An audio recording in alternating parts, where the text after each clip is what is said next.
Good afternoon, everybody. Good afternoon. Thank you all. I know we've come from lunch and a bit of an edge.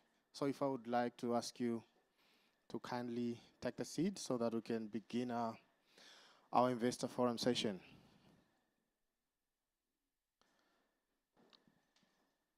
And I would like to call for the projects that are presenting, to take these first two rows. Starting with Imran, Kenneth, and Hamisi, if you could just take the first row.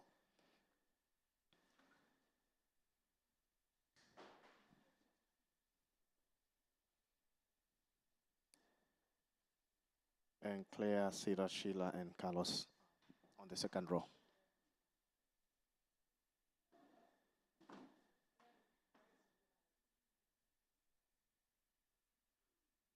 Yeah, so my name is Gerard David, and I am with Global Resilience Partnership, and we're going to be moderating the Investor Forum session for you this afternoon.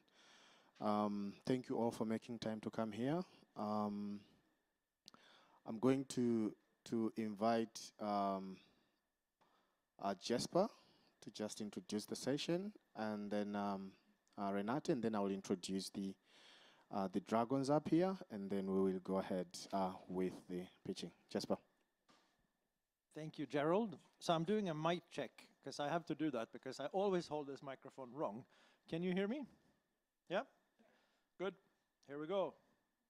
I'm just pressing this play button, right? Yeah.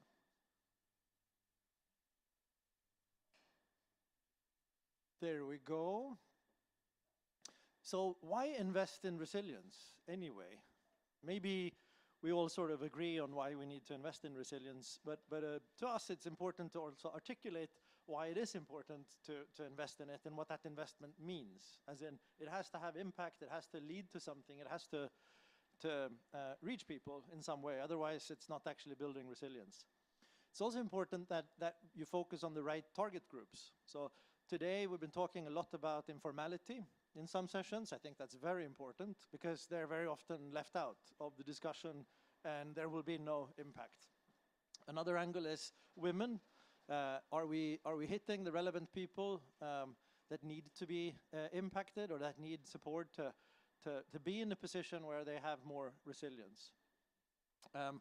It's also important to remember that building resilience is not just about helping people be in a place where they sort of recover and then they come back to square one. The point of coming back to square one, yes, fine, you need to be saved, but it is a bit pointless from a resilience perspective if that's all you get. So you need to also have a capacity to transform and to even maybe prosper in the face of challenges and shocks. So it's what resilience is, building resilience, capacity for resilience, and so on. Very important. Here are some numbers, and here are some various important facts, like extreme weather. We see more of it. We see urbanization take off. We see more cities becoming very big. We shared earlier today that World Economic Forum came out with a report a few years ago. 17 of the biggest cities in the world will be in Africa in about 80 years. That's massive, because we don't think about Africa being a place of big cities. But Nairobi, my hometown, when I moved there 2010, it was like between 3 and 5, very difficult to say. The census 2019 had it at 8 million. It's expected to have 45 million by 2100. It's massive. A lot of informality, a lot of not being able to cope with those challenges as a city and as people and so on. With anything that you can include there, food supply and whatnot.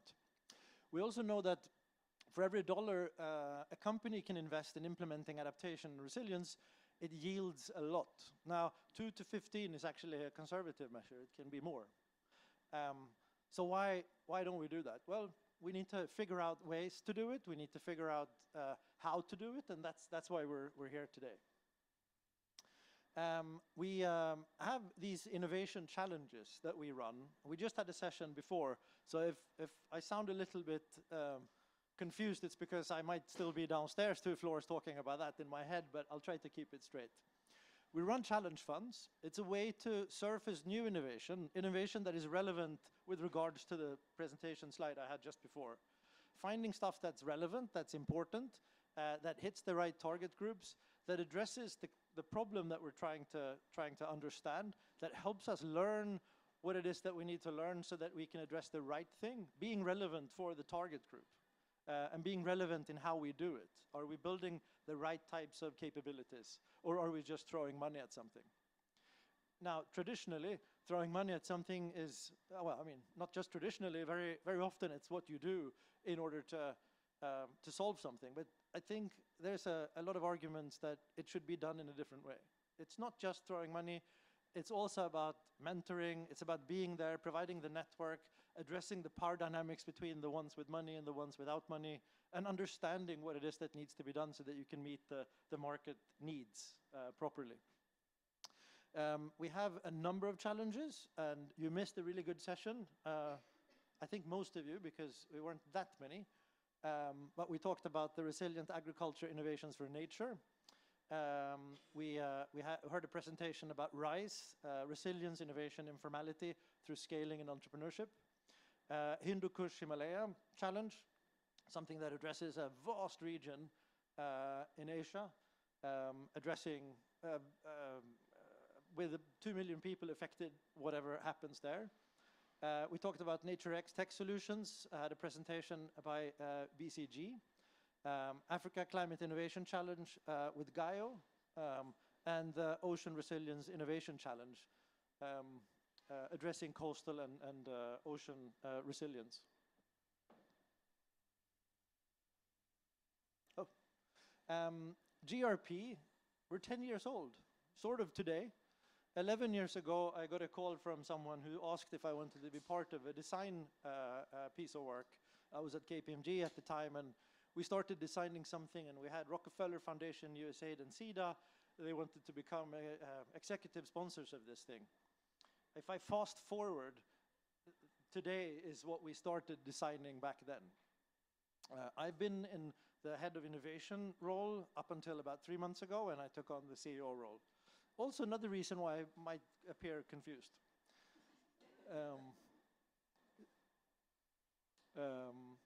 We've had lots of things going on at COP.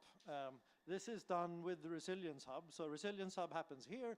It also happens at COP. We've been there since the COP 26. We're having one in Baku, and feels like a month, but it might be a bit more, but it's soon anyway.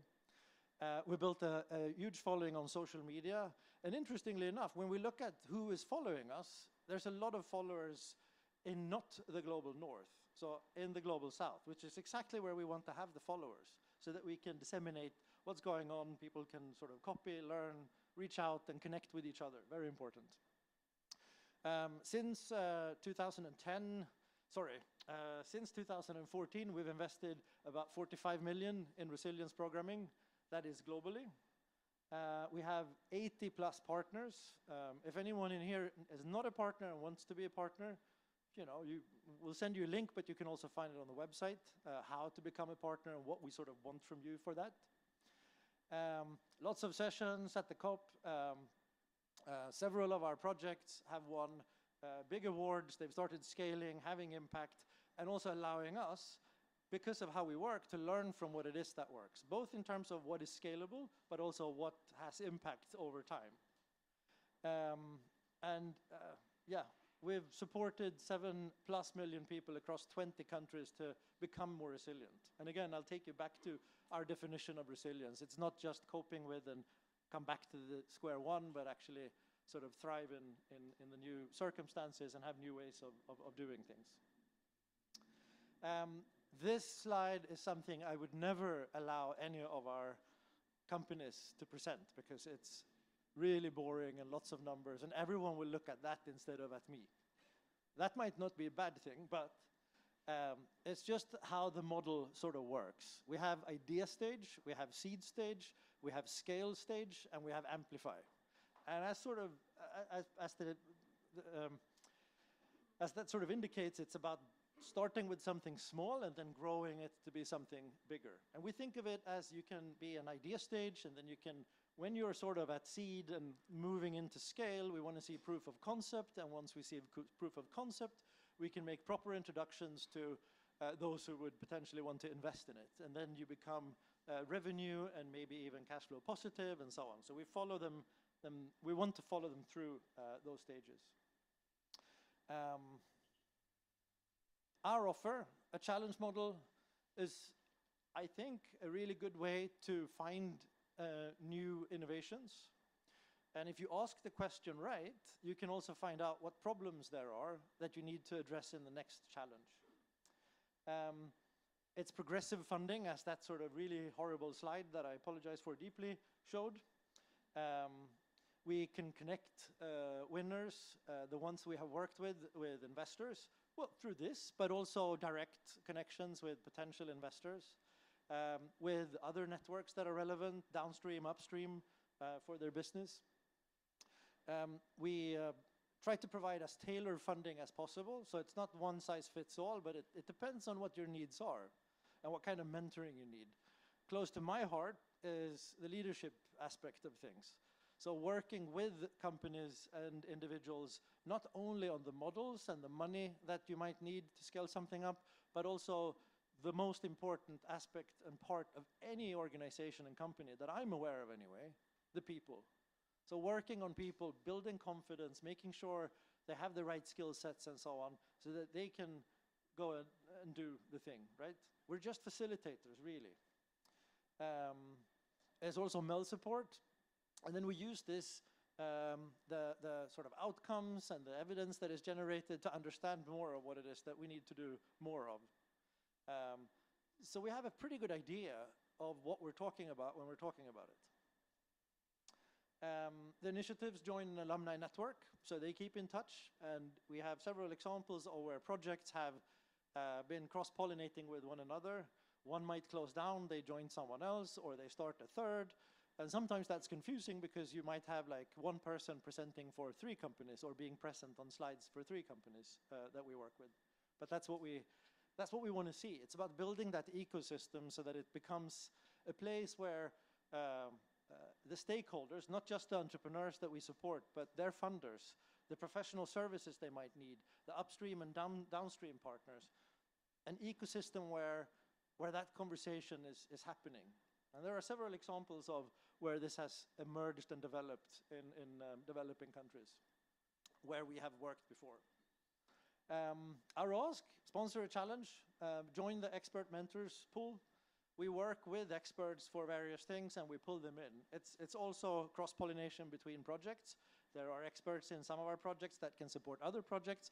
But if you guys sit on any kind of expertise, reach out. There's no silly question. Just ask us what kind of support we're looking for right now, and maybe we can put you in touch and connect you with the projects.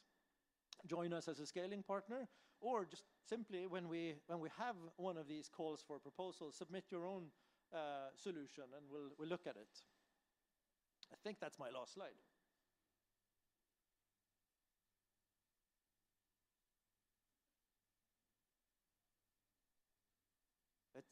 No, here we go. Whoops, sorry. Gerald, please help me, because I'm not doing this right. Sure. Thank you very much for your kind attention.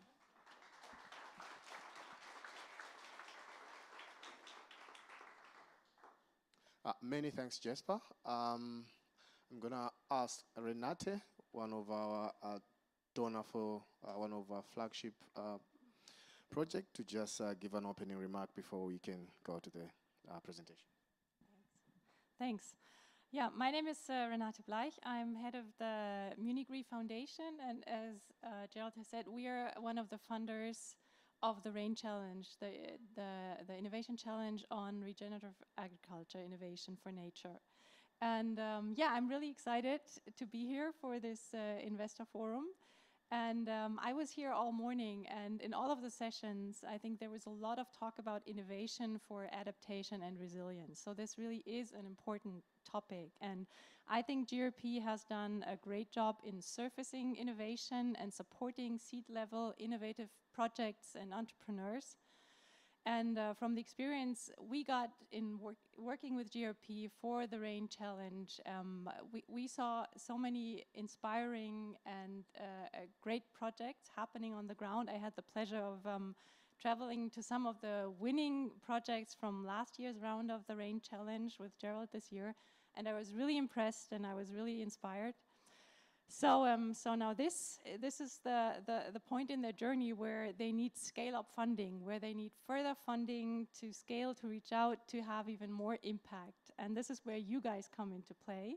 So hopefully all the pitches that we're going to see now on urban resilience, on resilience for smallholder farmers in a rural context, hopefully these are just as inspiring and exciting for you. So get out the checkbooks, and hopefully there'll be a lot of investment and funding opportunities here that appeal to you. So have a good time.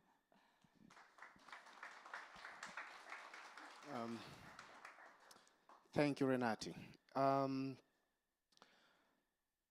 We are going to hear pitches from projects across the globe, but before we go that, we want to introduce our dragons who are going to provide feedback and questions to these pitches. And I'm gonna ask from Isabella to just kindly introduce yourself, and we'll follow to the Neil and others.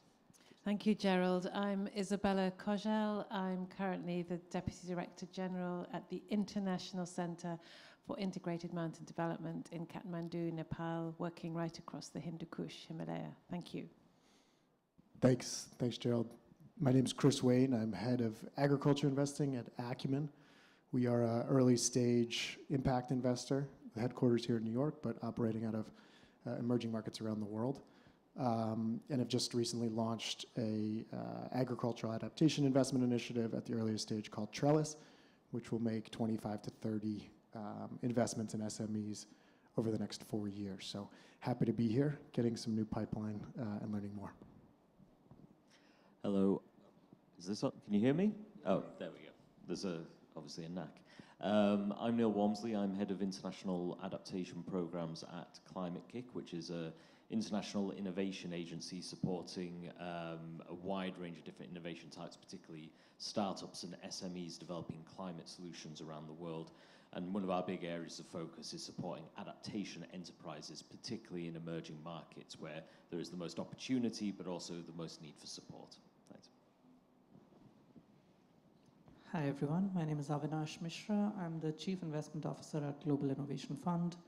We're a multilateral impact investing organization doing both grants as well as early stage investments, about $200,000 to $2 million, primarily in Sub-Saharan Africa, South Asia, and Southeast Asia, with a mission to alleviate poverty and improve the lives and well-being of people, and adaptation and resilience is a big component of that.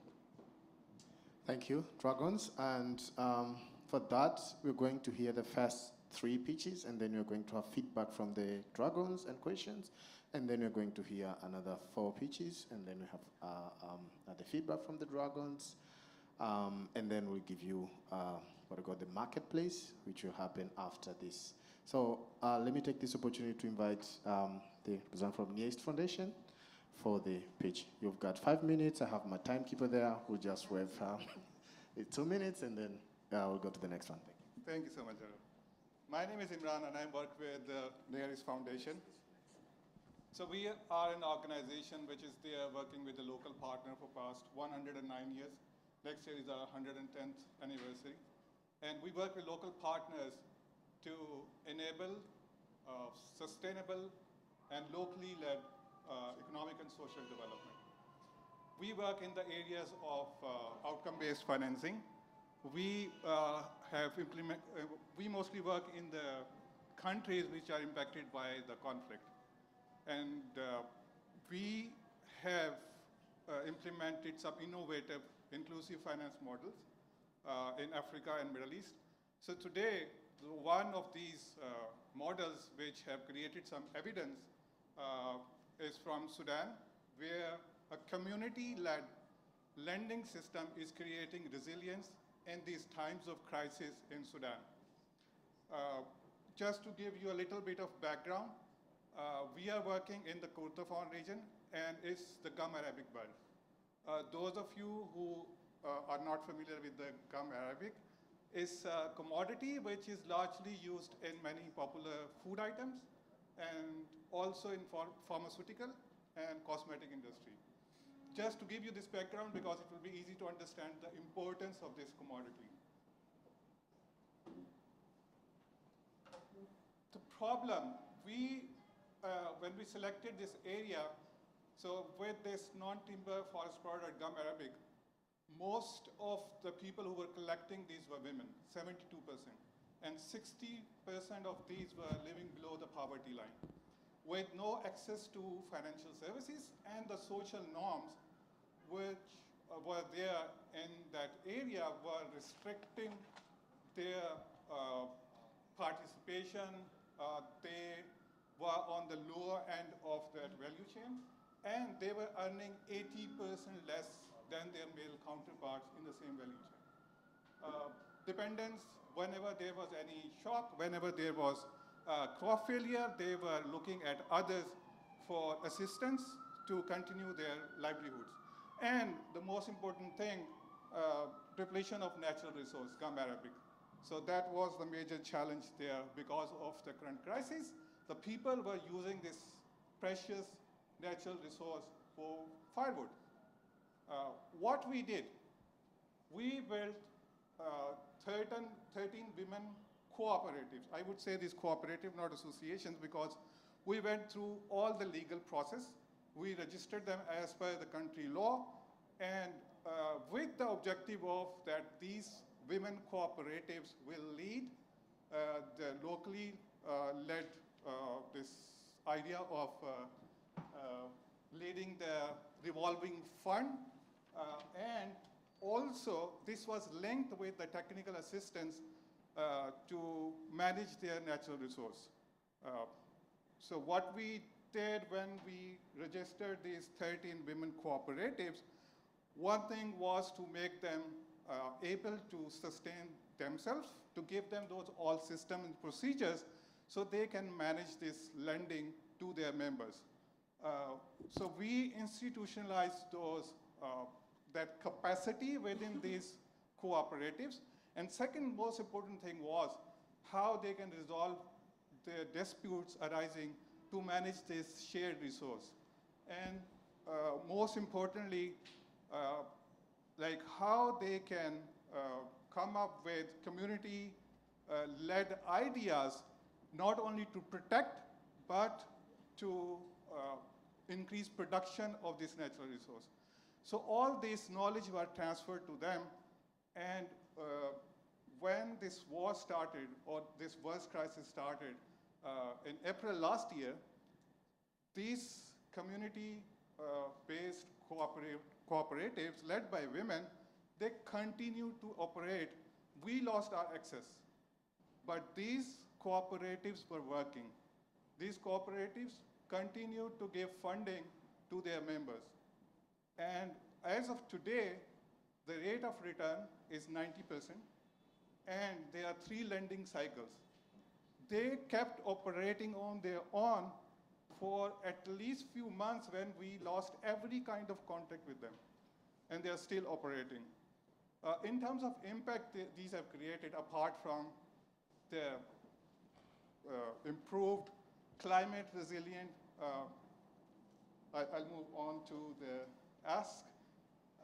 So we want to scale this model up, and particularly this time where Sudan is under deep crisis, if we expand this model, this locally led model can provide resilient livelihood to many people who, during the time of crisis, can depend on the abundantly available natural resource, which is resilient to climate and shocks. My time is up.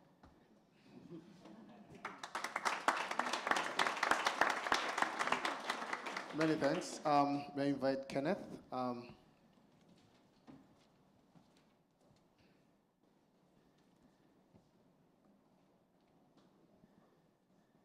Good afternoon. My name is Kenneth Barije. I come from Uganda. Uganda, 80% of our country, the population lives in the rural areas. And that's where I grew up. I I grew up from a poor household where 1 out of 10 have high chances of staying to get out of poverty. 9 out of 10 will continue living in poverty until death. I managed to get out of poverty because my mother managed to access informal finance that she used to invest and change her life. It's because of that that I got interested in community development. I started working in community development and spent about 15 years of my life working with a nonprofit.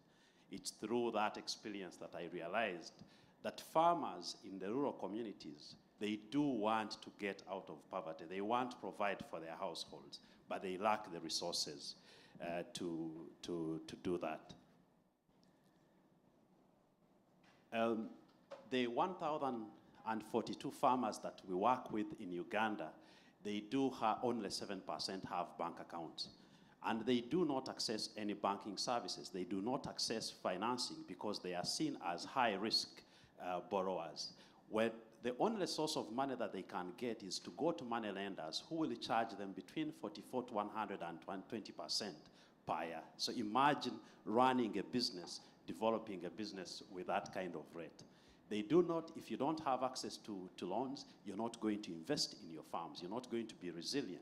If you cannot invest in it, you will continue staying in poverty, and chances are that your family will stay in poverty. That's why Mountain Harvest was started in 2017 to just challenge that status quo, to start producing high-quality coffee, demand prices that are disconnected from the sea market. The sea market is the global pricing of the commodities in the world that assume that there is only one global price against one production cost. Yet we know that the production costs in all countries are different. So assuming that one price will work for all is totally wrong. Now use that high quality to focus and attract impact-focused buyers whom we demand high prices, and use a higher price that we get from them and the additional margins to provide services to farmers that support regenerative agriculture, that support access to finance and diversification of income. Mountain Harvest works with 3 origins in Uganda. We do work with 1,042 farmers. 35% of them are women, and we have a team of 58, and 90% of us are Ugandans. More interesting, 65% of our staff are below 38 years of age. Over the past 3 years, we've managed to lend $100,000 to farmers. 35 of them are women. We've influenced change in the yield of crop by 55%. We are charging a rate of 24%, but interesting, the farmers, 99% of the loan has been recovered. We are now at a point where we would like to expand our reach, increase reach to 3,000 farmers, increase productivity per tree to $4 in income, and increase the income for farmers by 50%. To achieve this, we will achieve 2 million payments that we give to farmers annually. What we need to do this is to have a revolving loan capital of $300,000 that we will now lend to farmers to invest in their farms, and automate our color sorting so that we can produce and sell more coffee, which will cost $200,000. Thank you. Many thanks, Kenneth. Now, may I invite Hamisi?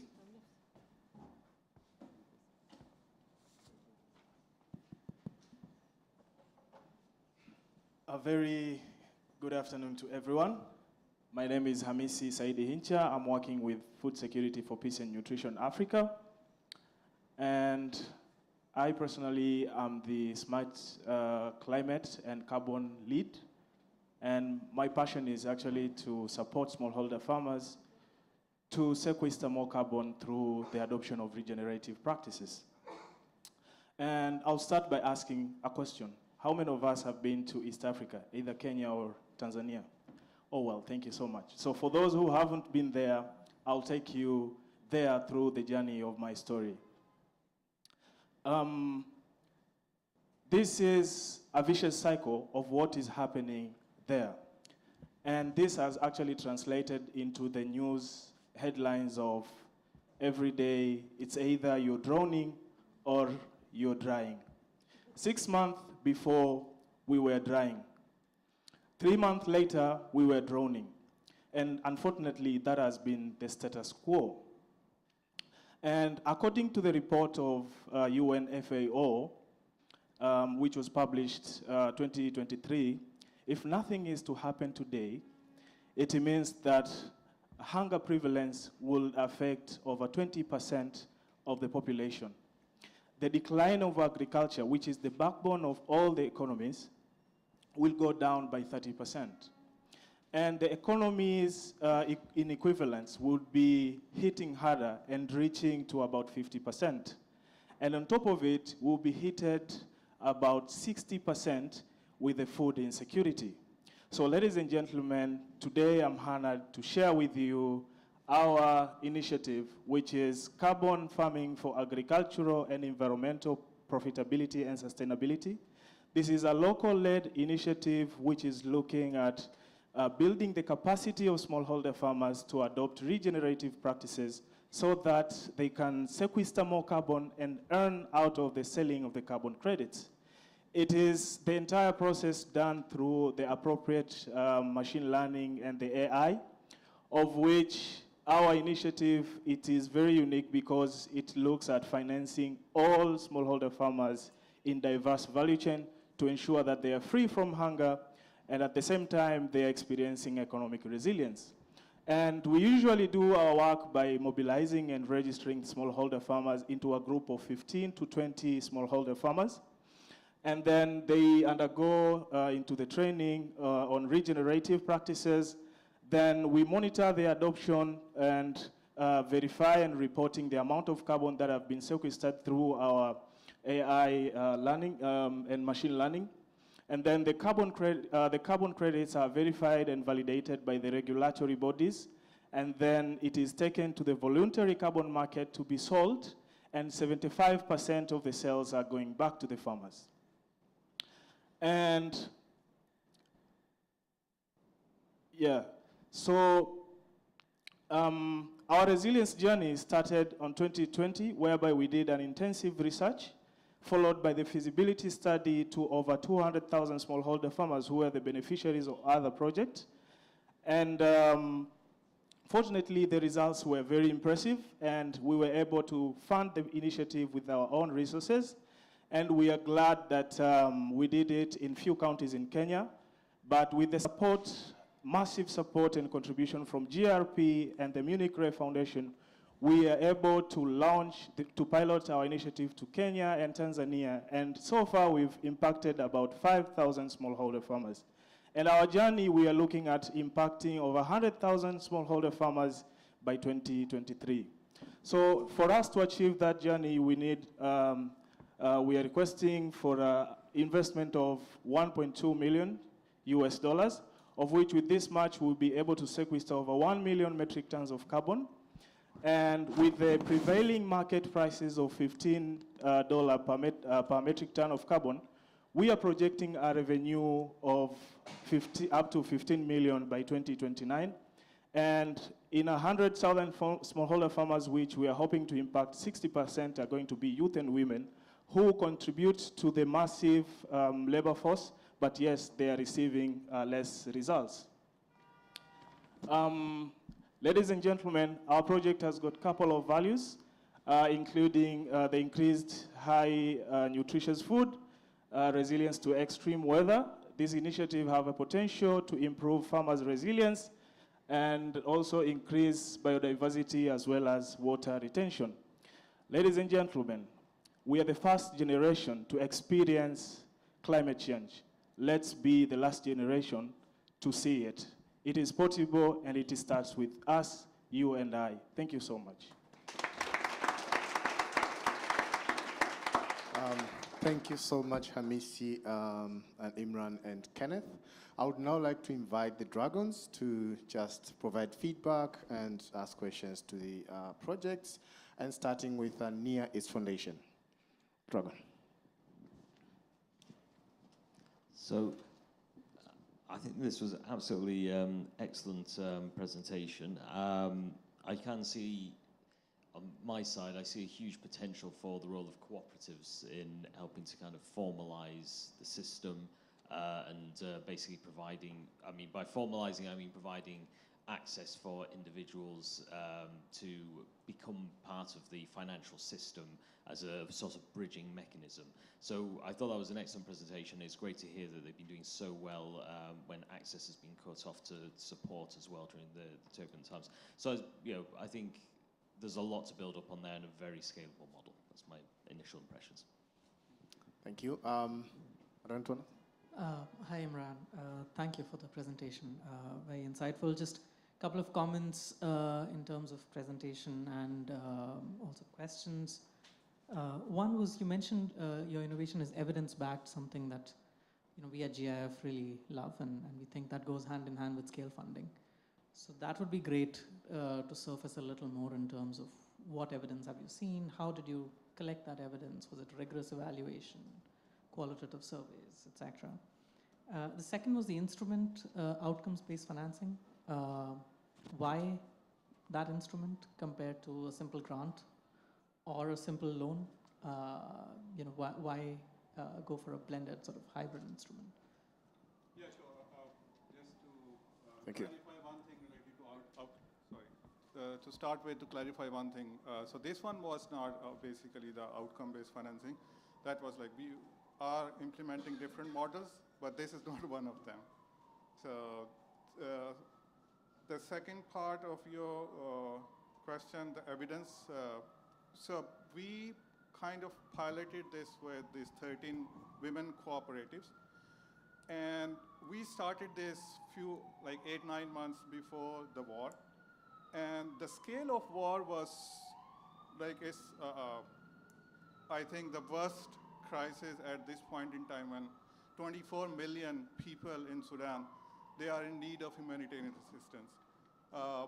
There are 9 million internally displaced people in Sudan. That means the entire focus shifts towards the basic needs, the food. And during that time, these communities, they adopted to the changing circumstances, and they continued to operate when many international NGOs who normally provide humanitarian assistance were not able to even reach these communities.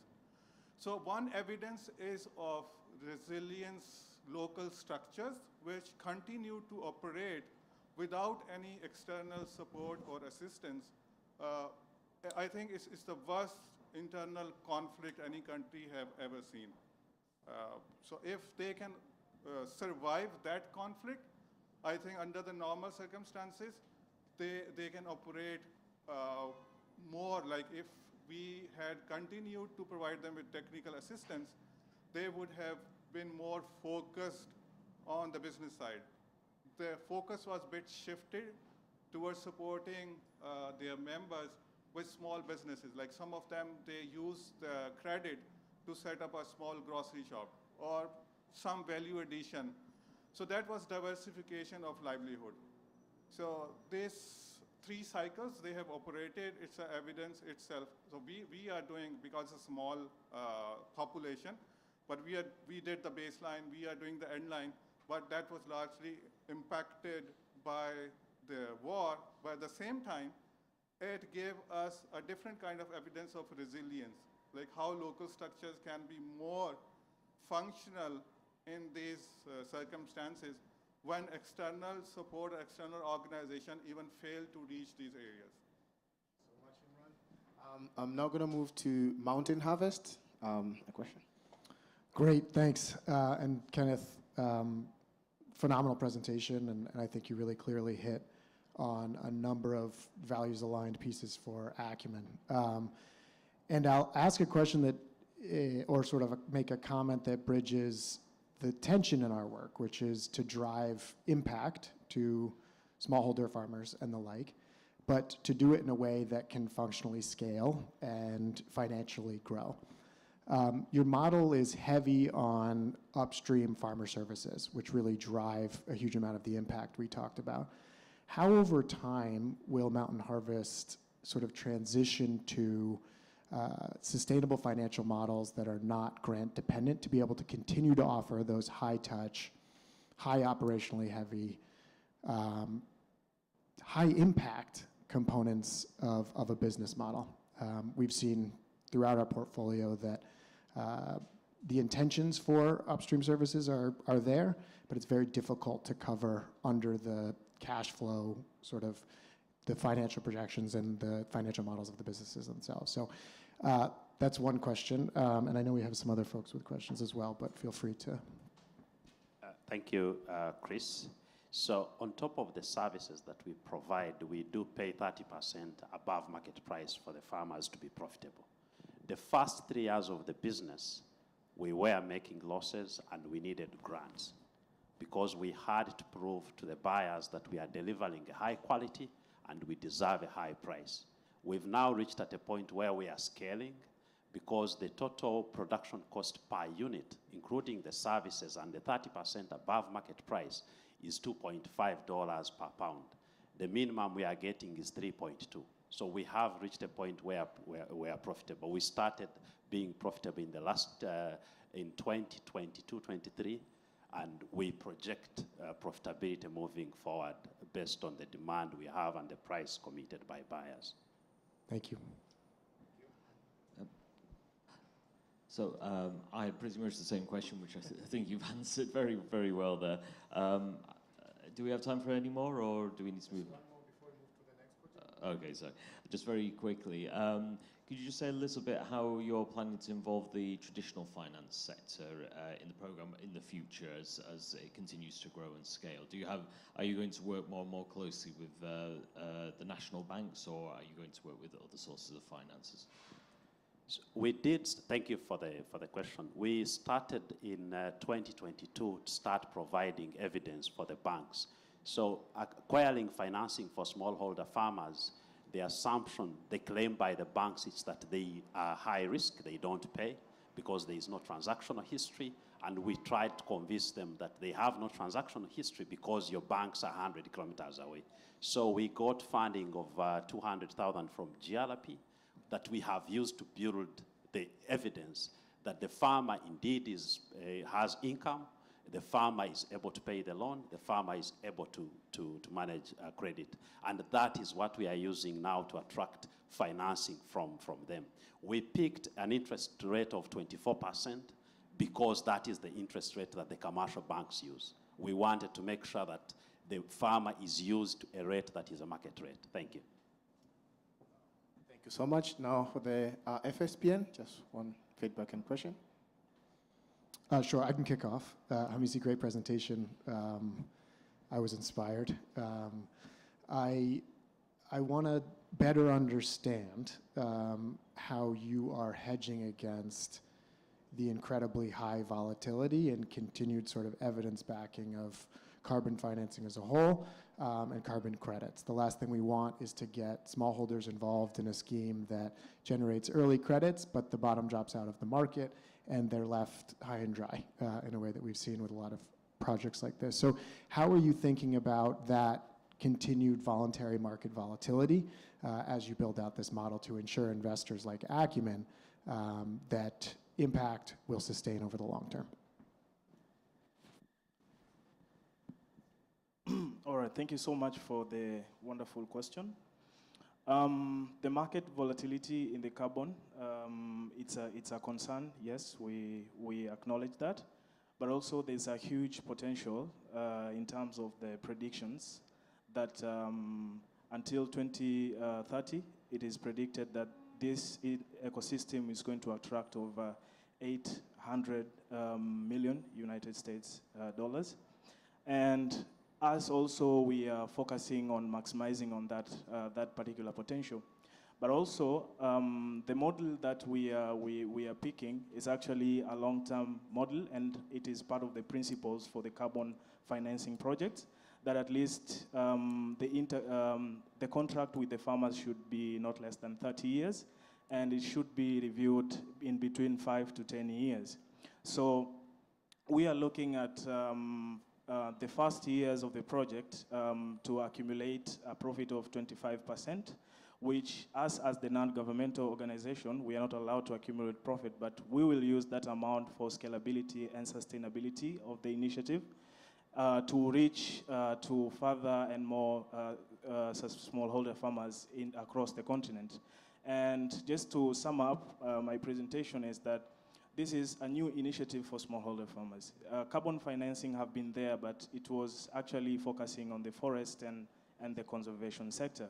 So the smallholder farmers are the great contributors of the carbon sequestration, and I think it has been an interesting thing that if you accumulate the value of what they are earning and them understanding that value, I think there's a huge potential for them to voluntarily contribute to the resilience, and of course, credits to be the assistance on that resilience journey. Thank you. A round of applause for the 3 pitches we've had. Thank you so much for Dragons. Now may I invite our last 4 projects, Claire, Carlos, Sheila, and Cyrus, to come to the front row seat to begin on the presentations.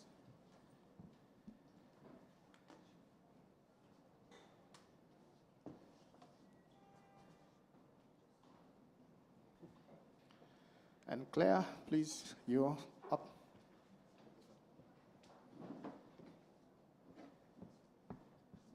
Hi, everyone. Green button? Big green one. Hi, everyone. My name is Claire Van Enck, and I'm the CEO and founder of Farm to Feed. Farm to Feed is the odd-looking solution to food loss. Let me first take you to the problem. Globally, 1/3 of all food produced is lost and wasted. And when we zoom into sub-Saharan Africa, it's 50% that does not reach the market of fruits and vegetables. 50%.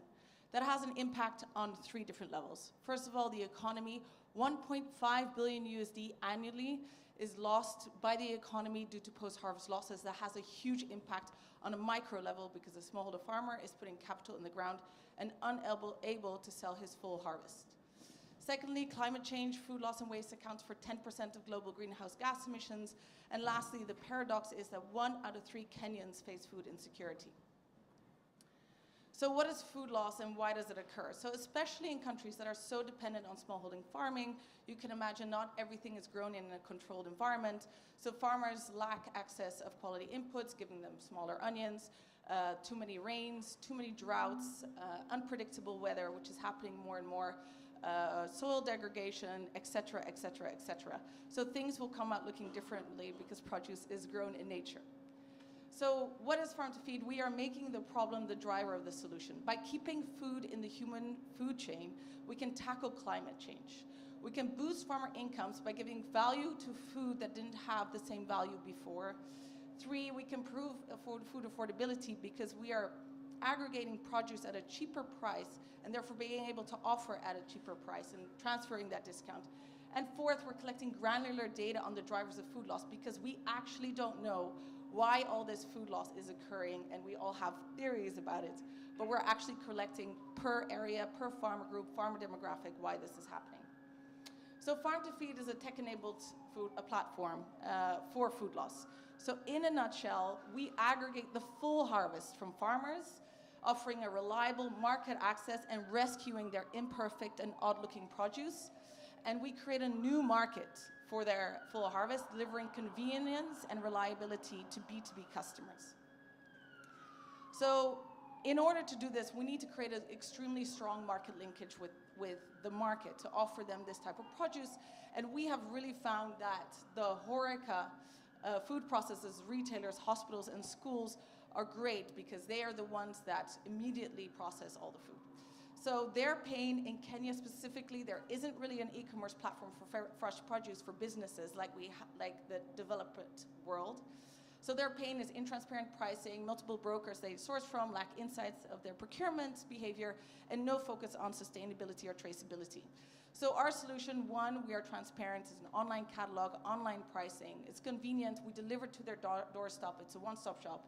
We give them personalized data and dashboards, and it's affordable and sustainable, enabling them to actually achieve their ESG goals. So the market opportunity is huge. I don't think I have to tell you that. Africa's population will double by 2050. So this market is growing, and the stats say we need to double the farming practices to feed the continent, which really means doubling the waste as well. So our traction so far, it's hugely impactful, but it is also an untapped commercial opportunity.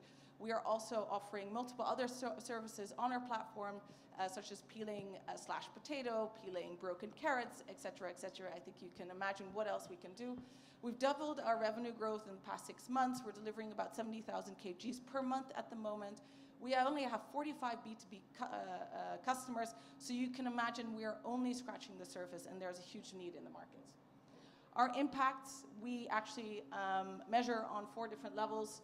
First of all, the produce rescued from farms, the kgs, the impact emissions avoided, because we are keeping food in the human food chain, we're avoiding the methane emissions, food affordability, and market access to farmers.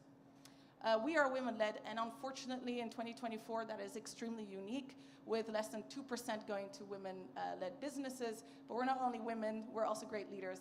So it's myself, I'm second-generation Kenyan, Dutch, went to American school. So then I have Anouk and Zara, we're leading it, and we have Toril and Terry and Richard to balance the gender in our team. We raised 1 million pre-seed round and backed by very proud partners, Catalyst Fund, Global Resilience Partnerships, of course, is also there. We are raising 1.8 million seed round at the moment to really partner with investors, donors, and partners who are passionate about building businesses that can really change the status quo and create a sustainable food system. Thank you very much. Thank you so much, Claire. May I invite Siraz?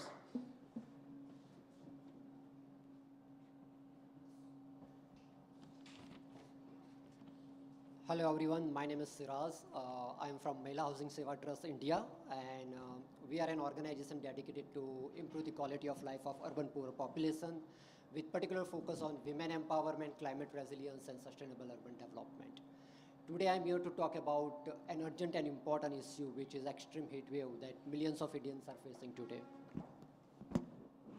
We all know that heat waves are no more a seasonal concern, I think. They are intensifying, they are getting deadlier, and they are disproportionately affecting the urban poor population.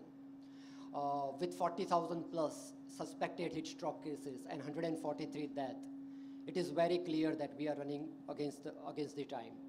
By 2030, India could cross the very critical threshold level of 34 degrees Celsius, wet bulb temperature, which is significantly going to impact the 65 million slum dwellers and the 380 million workforce, which mostly are the informal sector workers. It is not that government is not trying to address this issue. Government is trying to address this issue through a tool called Heat Action Plan, which is actually a mechanism where the plans are prepared by the city government to tackle the urban heat island impact. But the issue that we are facing is that most of these Heat Action Plan are created in a top-down approach without taking any concerns of the people who are getting impacted the most. Second, and very unfortunately, most of these heat action plans remain as the plans and are never implemented for 2 basic reasons. First of all, most of the city, which are small and medium-sized city, don't have the technical expertise to implement it. And secondly, also the financial resources. And third, and the most important, today morning also when we were discussing in the round table, I think the household level adaptation is extremely important when you are talking about urban poor population. And most of these heat action plans are designing an intervention that are at city level without much focus on the household level intervention. So how we are proposing, as an Mahila Housing Trust, we are working with both the side of the equation. First and the most important thing is working with the urban poor population, particularly women from the urban poor population. We are building their capacity so that they can work alongside with the local government, sharing their concerns and issues. So the plans that are prepared keeping urban poor population in mind. On the other side, we are working with the government. Here I am talking about the local government in the small and medium-sized cities that generally lack the technical support and financial resources to implement the heat action plan. So we are providing them the technical support and helping them to mobilize the financial resources so that plans are being implemented. And we have already done that. There is a proof of concept. In 2023, we created the first heat action plan in the city of the Jodhpur in Rajasthan, which was actually co-created by the urban poor population working alongside with the city government. This was the first plan where household level heat adaptation solutions such as solar reflective white paint were actually being implemented across the city. Government came up with a public structures like net zero cooling stations, which were being deployed to protect the informal sector workers from the heat wave. What I'm trying to highlight is here is a heat action plan that was implemented, and it was keeping the urban poor population in the center. And this was very unique. This was the first plan which was actually demanded by the citizen, and citizen actually worked with the government in terms of what are the solutions that they require, what are the solutions that will help them to reduce the impact of the heat wave. And it was created and implemented in the first year. We have around 37 heat action plans being prepared in India, most of them being unimplemented. And it was a multi-stakeholder partnership where we had funders coming together, local government coming together, community deciding what needs to be done and mobilizing the funds. What we plan to do. So what we are proposing in this project is to scale up this intervention, how the plan can be created in this way in another 10 cities. And we want to harvest the learning from the Jodhpur Heat Action Plan and share it with another 10 cities. We already are in discussion with 10 cities, out of which 7 has already expressed their interest and signed an MOU with Mahila Housing Trust. And we are in process of engaging another 3 cities. Our commitment is that we will work with the city government and provide them the hand-holding support for next 5 years to make sure that plans are technically robust, are keeping the most vulnerable population in center, and are being implemented. What will change? So if we start working in this way or with this approach, we will have the heat action plans, which are actually led by the urban poor population, particularly women. Government and women from the urban poor communities are actually co-creating it. Urban population, particularly urban household, will have an access to finance for making their houses and businesses resilient to the heat. This is extremely important. Most of the heat action plans being prepared are not addressing the issues at a household level and livelihood level. And third and the most important thing, I think if we start working with the government, it's very sure that climate resilience will be integrated into the urban development.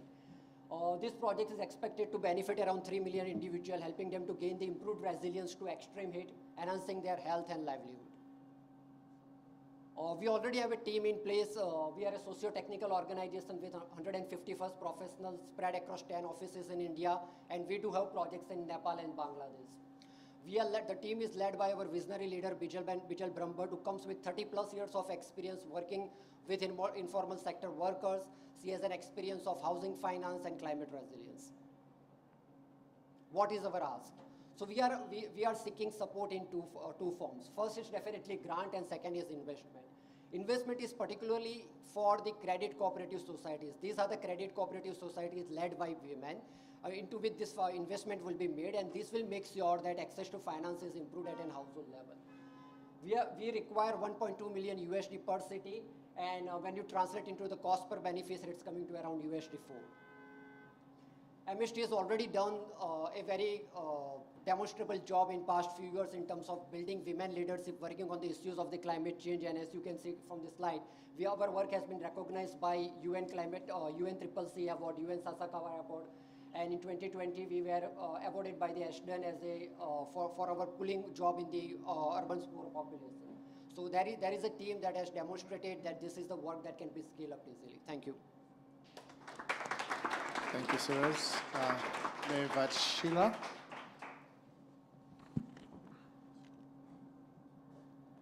Working very hard today.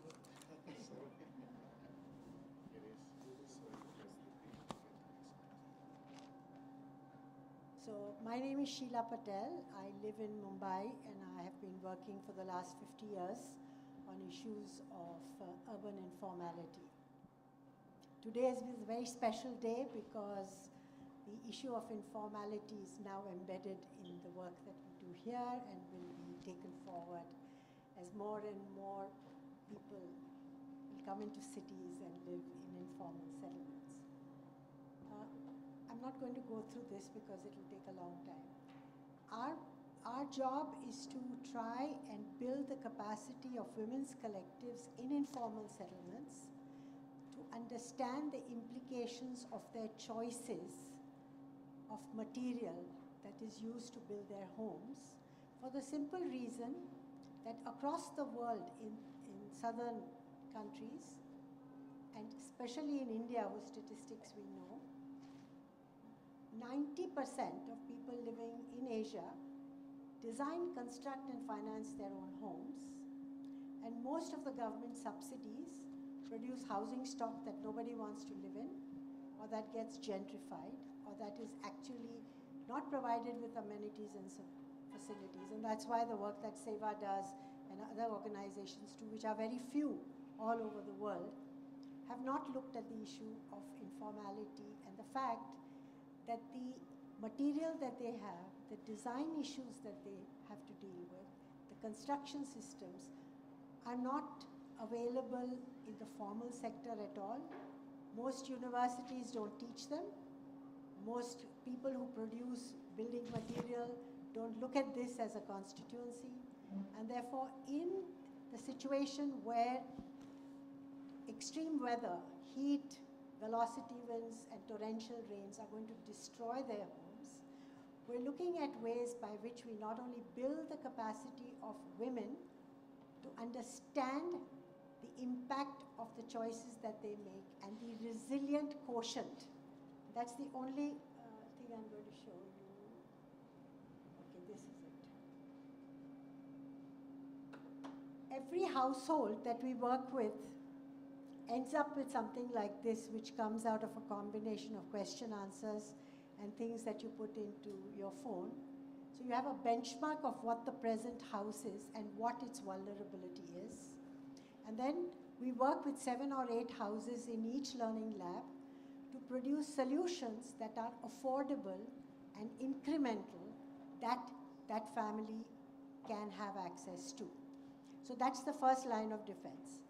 We started doing this work in India, where we work in 9 climate zones, in cities with 9 climate zones, and we are working with about 20, 25 learning labs, which are the crucible.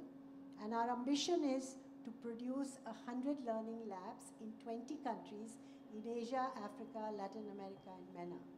And we've started this in other places.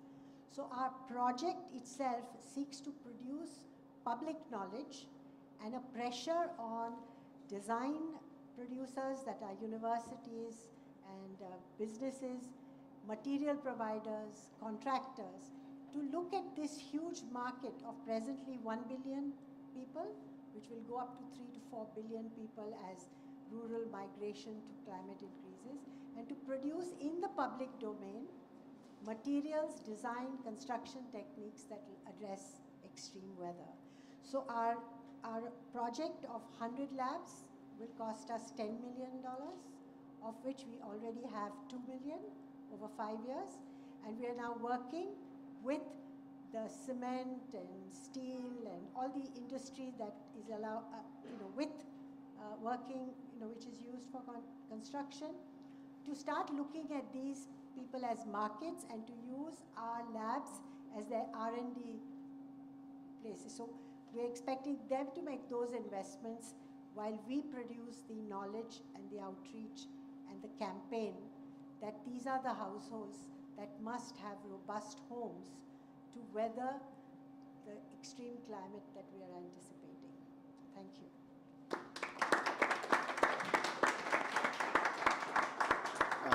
Thank you so much. Now to our last project, Carlos.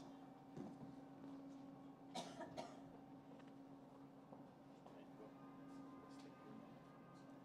you. Hello, everyone. My name is Carlos. I come from Brazil. So first, thank you for the invitation. And second, sorry for my English. It's my fourth language, so I try my best here. So I come from Brazil. So I come just bring the flowers to the room.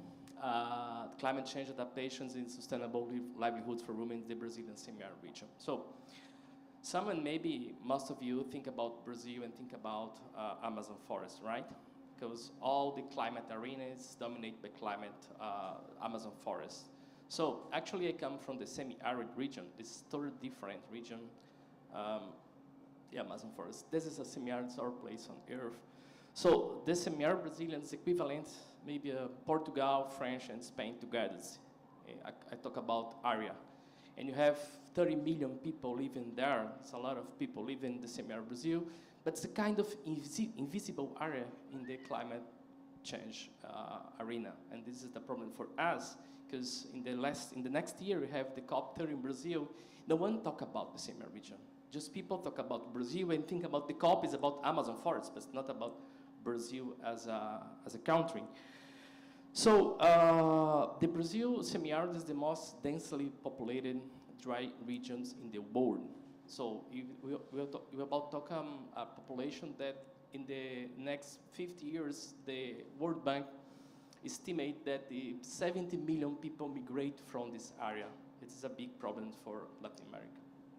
And the regions is facing a climate crisis. So look, the data, we over 35 past years, you lost natural water reserve in the 30%, and you have the 21% of the population faces severe food insecurity, and 30% of the population experience water insecurity. So this is a big problem for us, but if I look, this 21% is just severe food insecurity. If I look, the moderate is more than 60% of the population.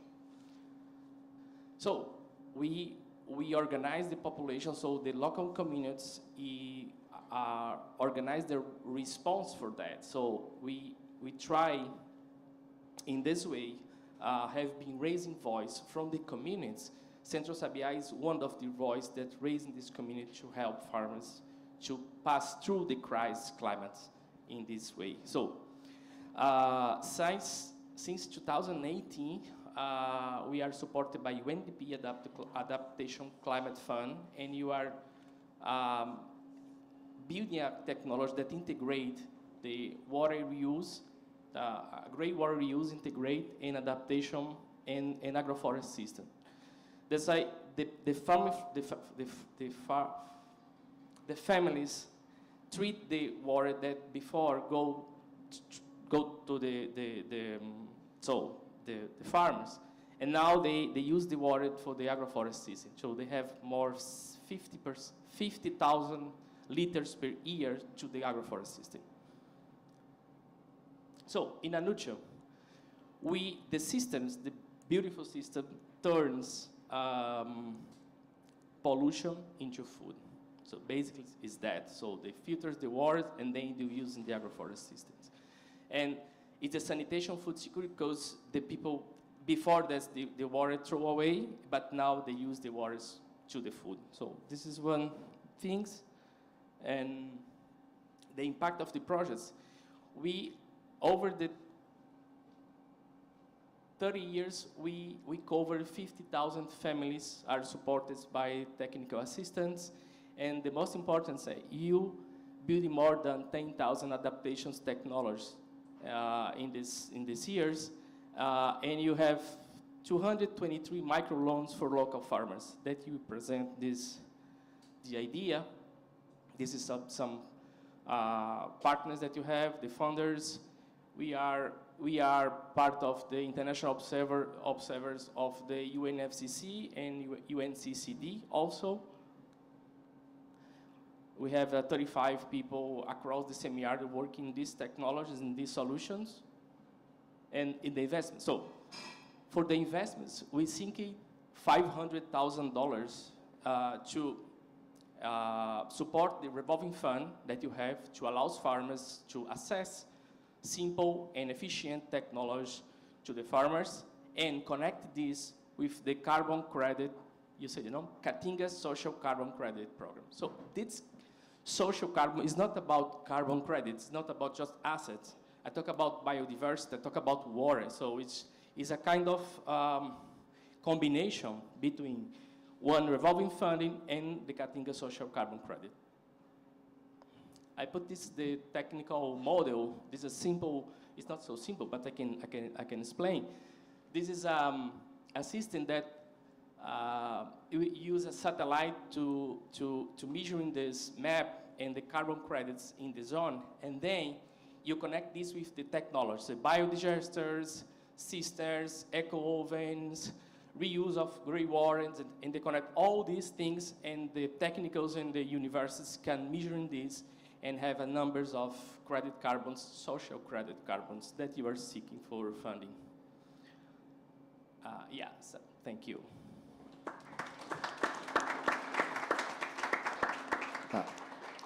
Thank you so much, Carlos, and other presenters. Now, I would like to invite Dragons, starting with the feedback and question to Farm to Feed. I thought that was an excellent presentation. I was very impressed with the model because I can also see its applicability beyond Kenya. Once the system is running, that could operate very successfully in multiple countries.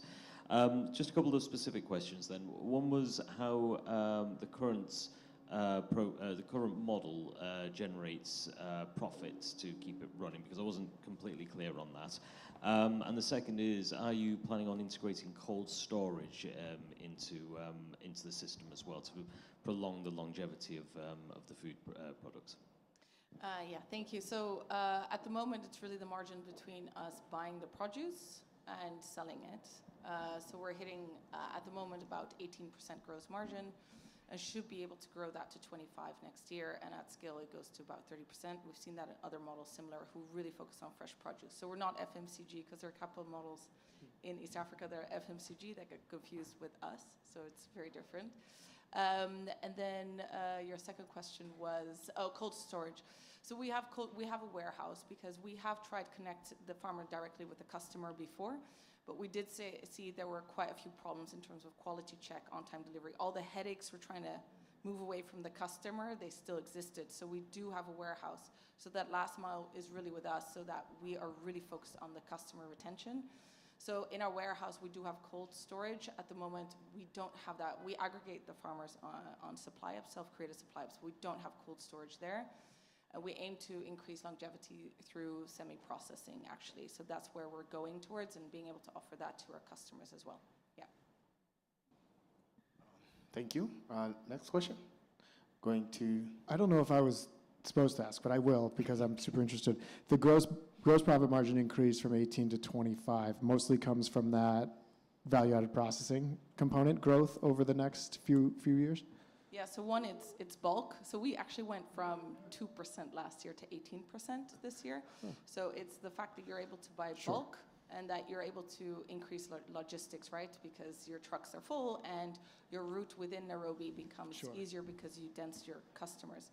So that's the 18%, and then the other growth will be semi-processing. Yeah. And that's because Horeca demands a certain amount of peeling or light processing, dicing, whatever it is to hit those. Yeah, but we should be able to get, without semi-processing, to 25 and to 35 with processing. Oh, is that right?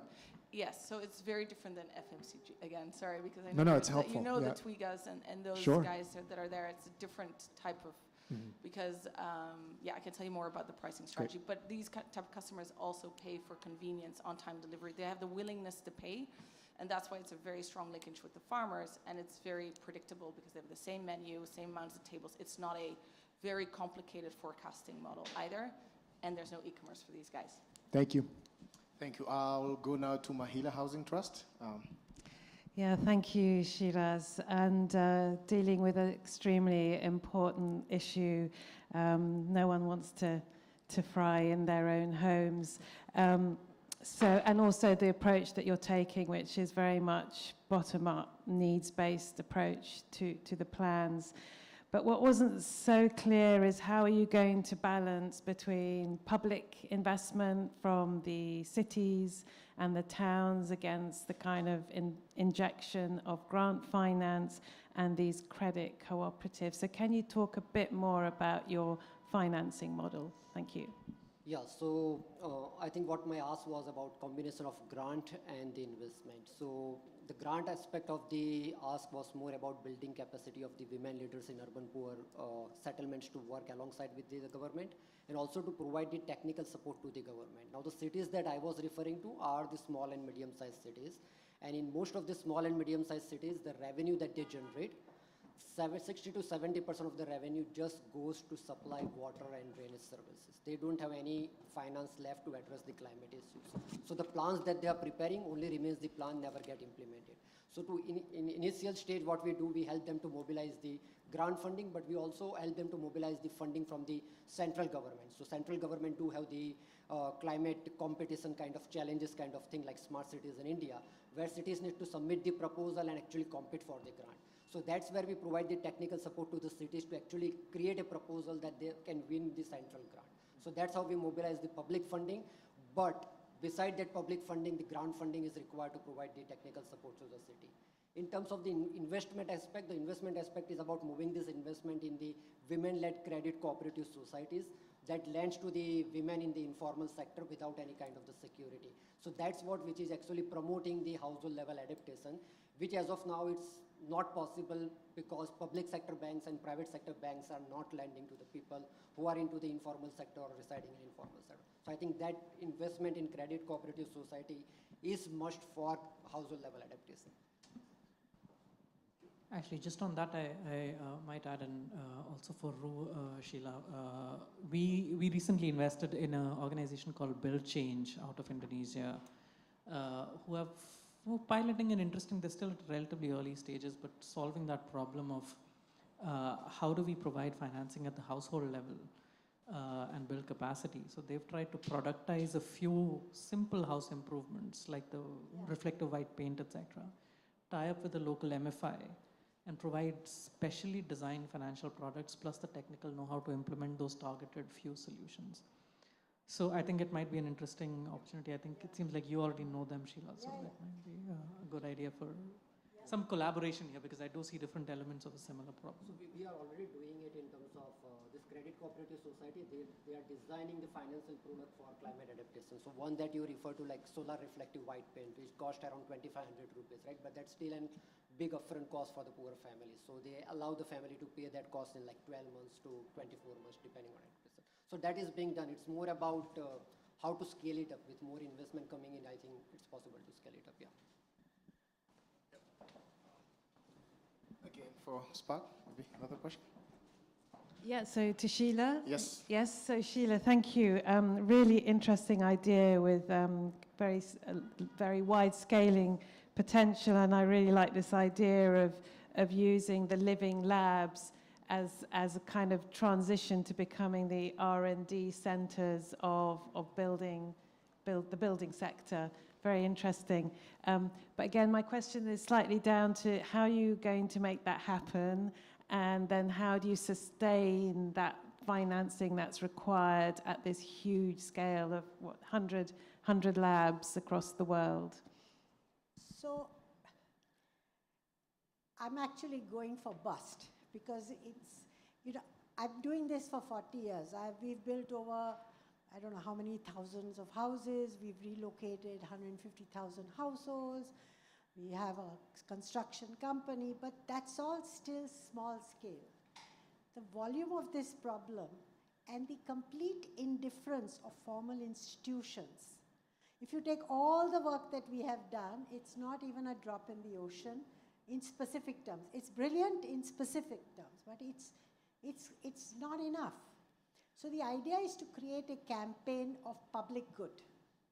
And what we are doing along with all this is in every country, we are talking to people who, like in India, which is our crucible, where we are designing the systems. We're working with people who set up the engineering and architecture curriculum. And we are doing one-week programs with senior professors in universities. And we are going to do learning labs with them, wherever they want to do. We have a team which is multiplying, which will be now available in every college, which will work there. So it's a multiplication process that is simple. And that's why that chart that I showed was important.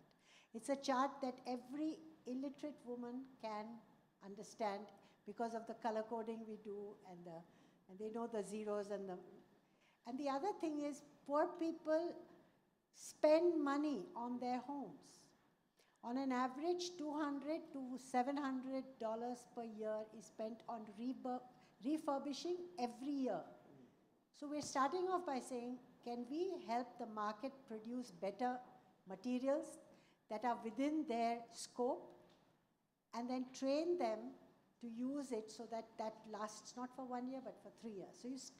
So it's a modest breakthrough, but it's something which we are demanding also for the market. So cement companies, people who produce all this material are beginning to say, okay, we'll do R&D. This is a good untapped market. Let's see what we do. But the reason for doing it across the global south is that the whole south needs it. It's not just India. So how do we do that? And we've done things like this in the past as Slum Dwellers International in 30, 35 countries, where poor people produce solutions that then the market takes up. But it's always at a very modest level, because we always think, you know, we're non-profits, so there's that. So we said, let's go for the big boom.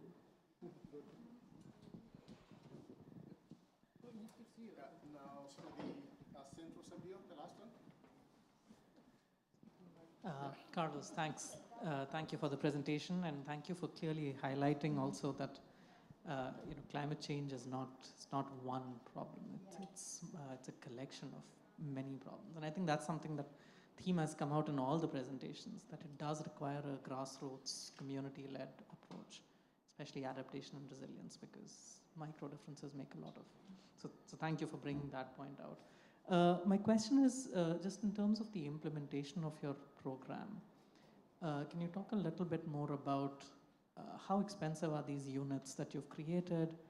Are they household level units? So one farming family buys one unit, or is it for a community, a small village? So that's one. And the second is in terms of the development of this agroforestry. That wasn't clear. That are these existing farmers who already were practicing agroforestry, and you've alleviated some of their sort of irrigation challenges, sustainability challenges, or are you actually bringing in a new livelihood to some of these communities? So thank you.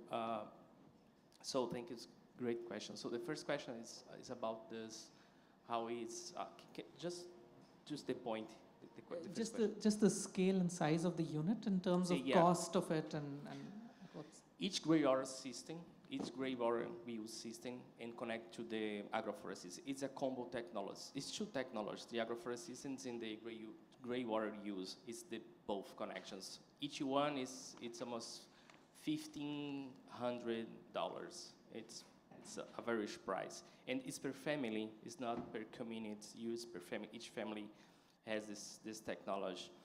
So in terms of the agroforest implementation, we have some research groups in the university that they find out just now, the last years, that in Caatinga biome, the Caatinga is the biome in Brazil, this only exclusively biome of Brazil, the carbon sequestrations and the carbon flows through the Caatinga is higher than the Amazon forest. That's why you work in the agroforest system for 30 years in my organization, the Agroecology Development Center, Central Sabiá. And you just implemented the Caatinga, the agroforest in that biomes. That's completely different for Amazon agroforest systems, because you use more cactus, you use more plant for the animals, you use more plant to the food small, wide plants. It's completely different. But you have the systems proving that you can increase the food security and help farmers to the last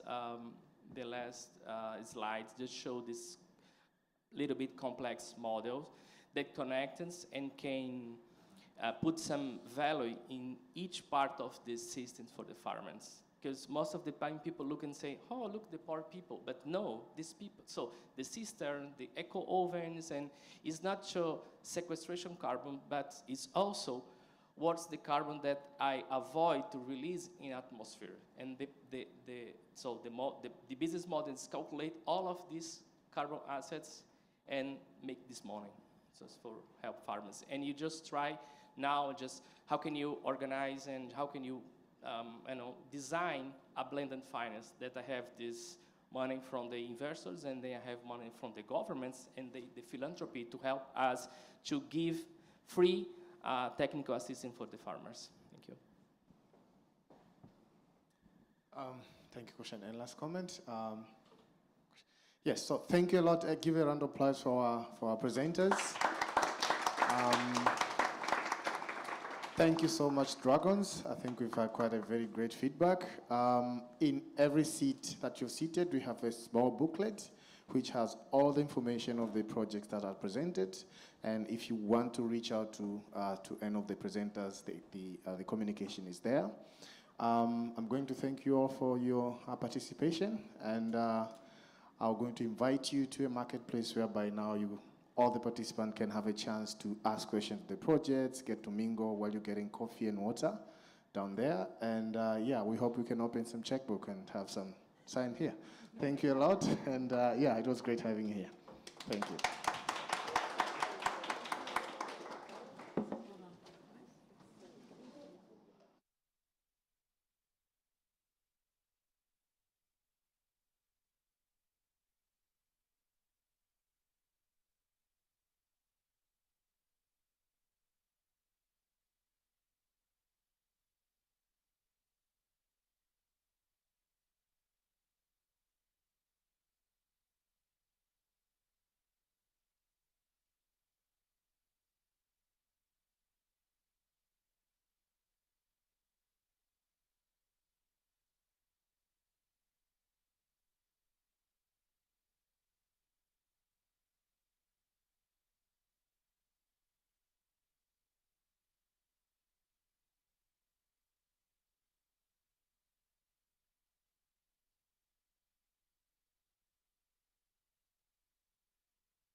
least.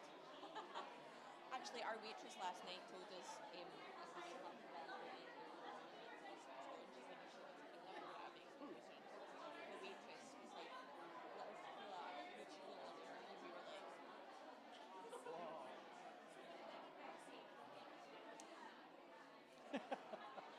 The success is because of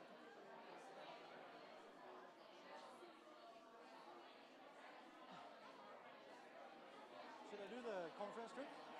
Oh, it might not work. Hello, everyone. Could I ask for your attention, please?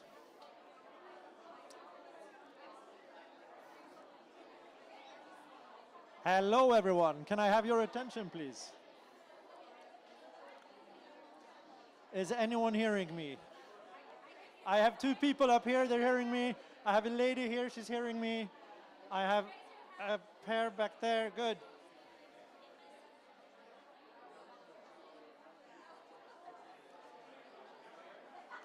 Can anyone else hear me? If you can hear me and you see me, raise your hand. Check, check, check. Can we please take a seat? We're about to start the program. Can we please take a seat? He's good. Can I ask you to come up and have a seat, please? Do bring your drink. Excellent.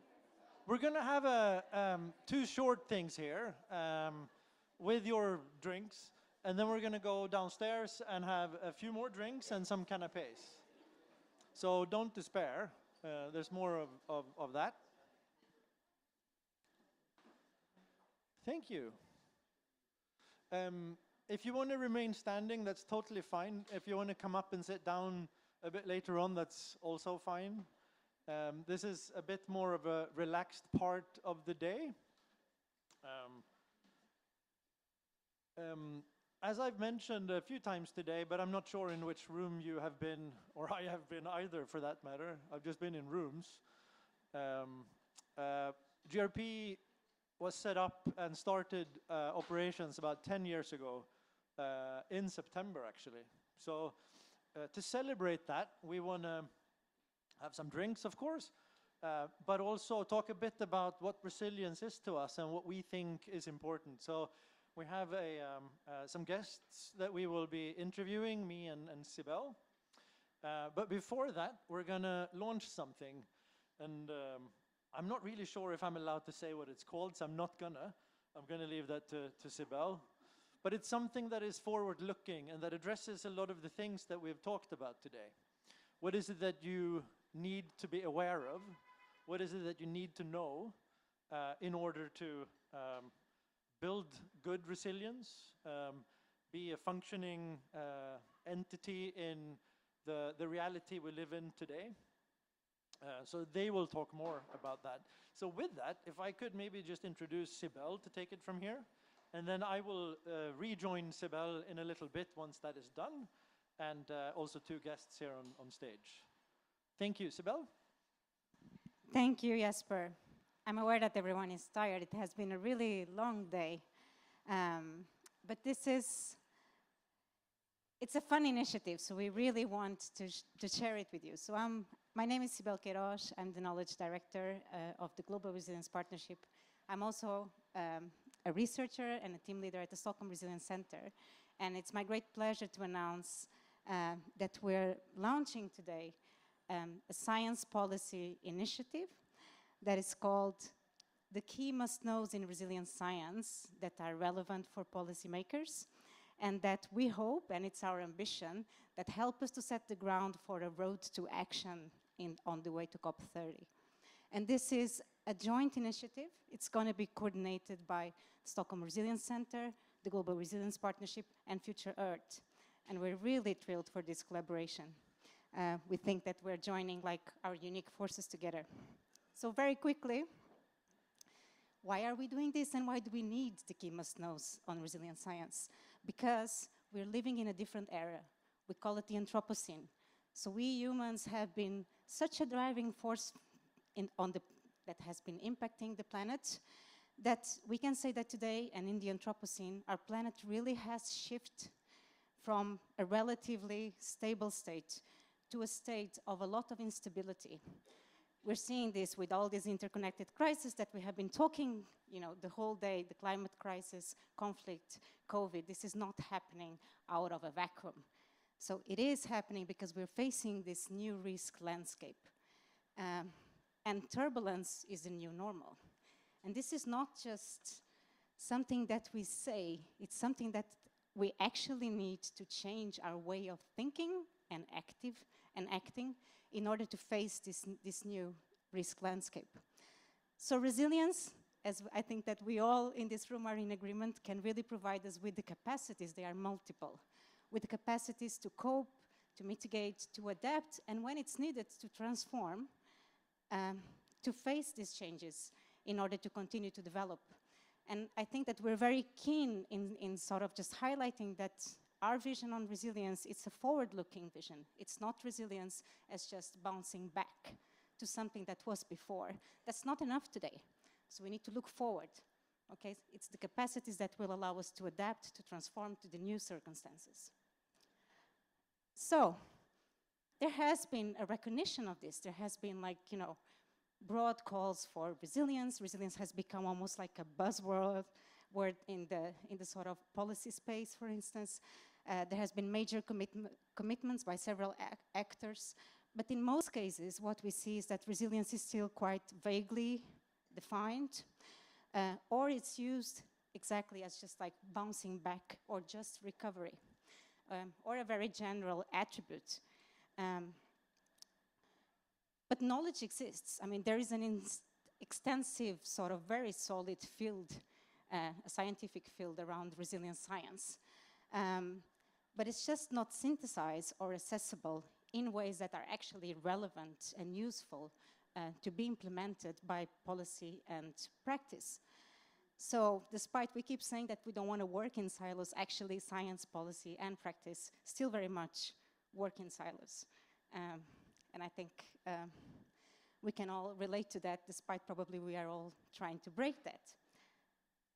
So with this initiative, the key must-knows in resilience science that will shape policy on the road to action to COP30.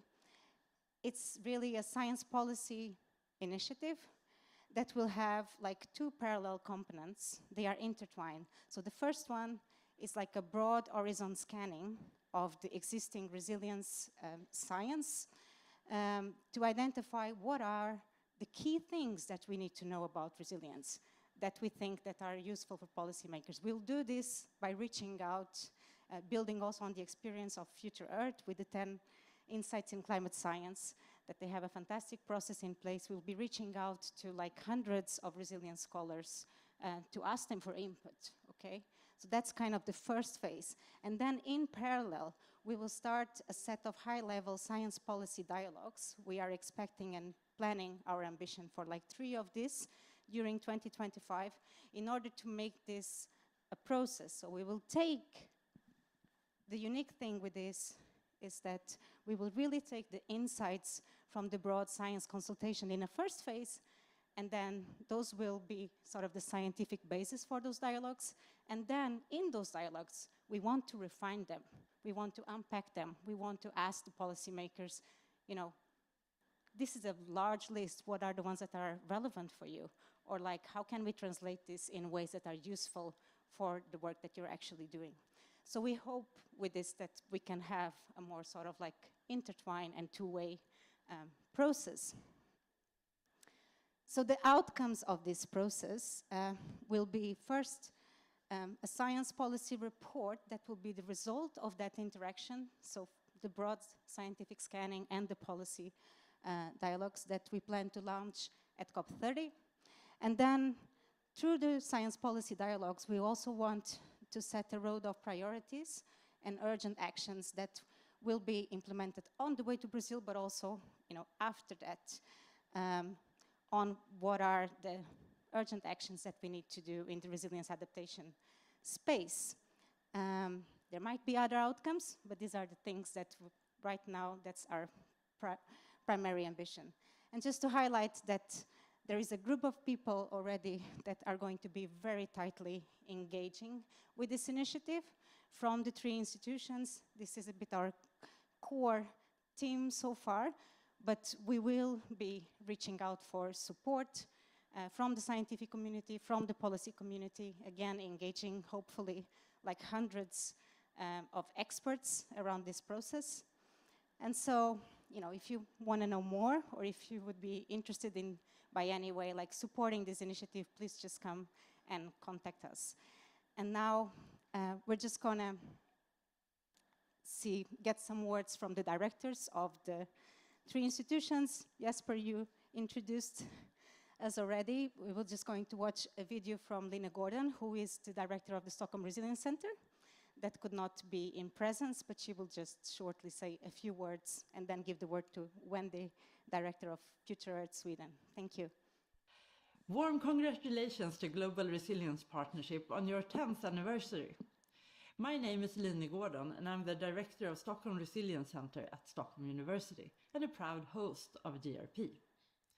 In a time when interconnected global crises are putting our planet under pressure, resilient science can provide a crucial lens to inform decision-making. Sorry. We'll try again.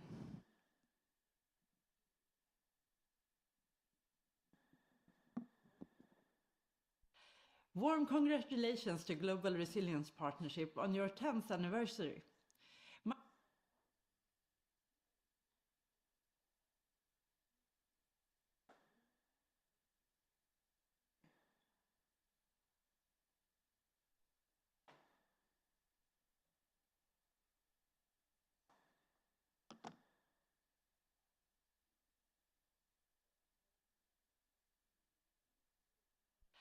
Warm congratulations to Global Resilience Partnership on your 10th anniversary.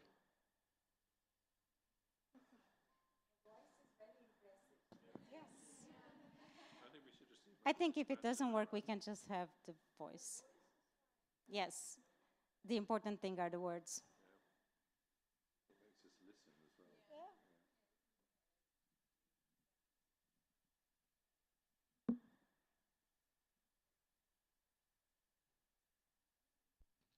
My name is Line Gordon, and I'm the director of Stockholm Resilience Center at Stockholm University and a proud host of GRP.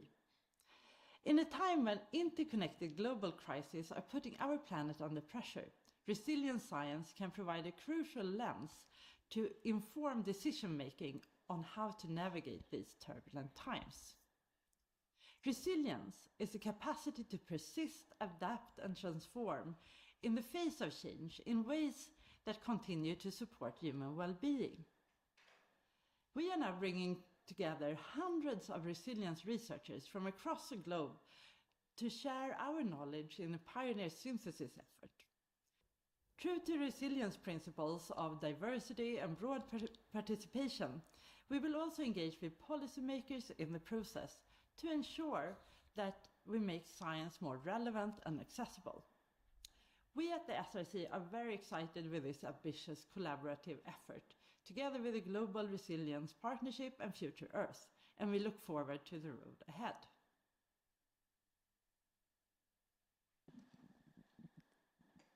Thank you. And it worked out anyway, right? Wendy, please, just some words from you. So Wendy Broadgate is the director of Future Earth Sweden, and so just like some brief words if you can say about this initiative. Thank you, Sibel. And I'm really, really excited to be partnering with GRP and SRC on this important initiative. For those of you who don't know Future Earth, we're the world's biggest network of global sustainability scientists. Our strengths lie in developing science and collaboration internationally, but also in synthesis. And that's an important part of the work that we do. For the last 8 years, we've been producing a report on climate science that you may have seen. We've honed the process of reaching out to our community for ideas, getting an editorial board, having authors from the community, and distilling down the 10 latest insights in climate science for the policy community. We've been doing this for 8 years, but this report actually started as the 10 must-knows in climate science, similarly to the resiliency report that we're planning here. We both write and review the process in collaboration with our community, and we're really delighted to be bringing that expertise of the process to the collaboration with GRP and SRC. I think Future Earth, can bring a diversity of expertise, the processes that we've used in the past, and we're also benefited during our policy processes of consulting policymakers along the way.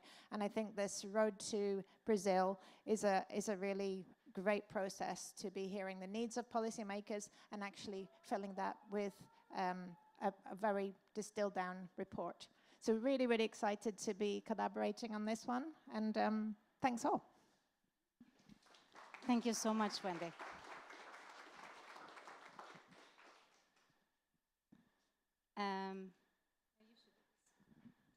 Thank you, Sibel. She was pointing at me, so I knew it was my time. Could I maybe ask Sheila and Shanaz to come up and sit on stage? And also Sibel, please.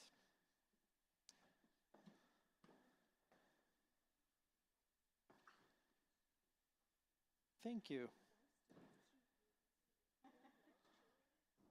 Do we need to turn on their mics? Do you know which numbers? We're okay? Yep. Thank you.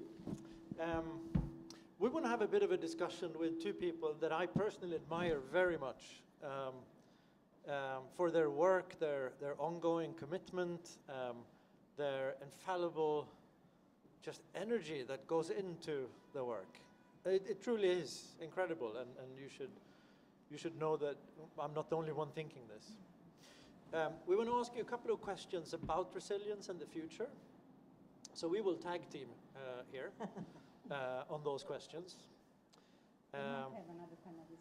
We'll see. We have another panelist that was held back by Secretary Blinken, which I think is, as excuses go, I don't know, but it's okay.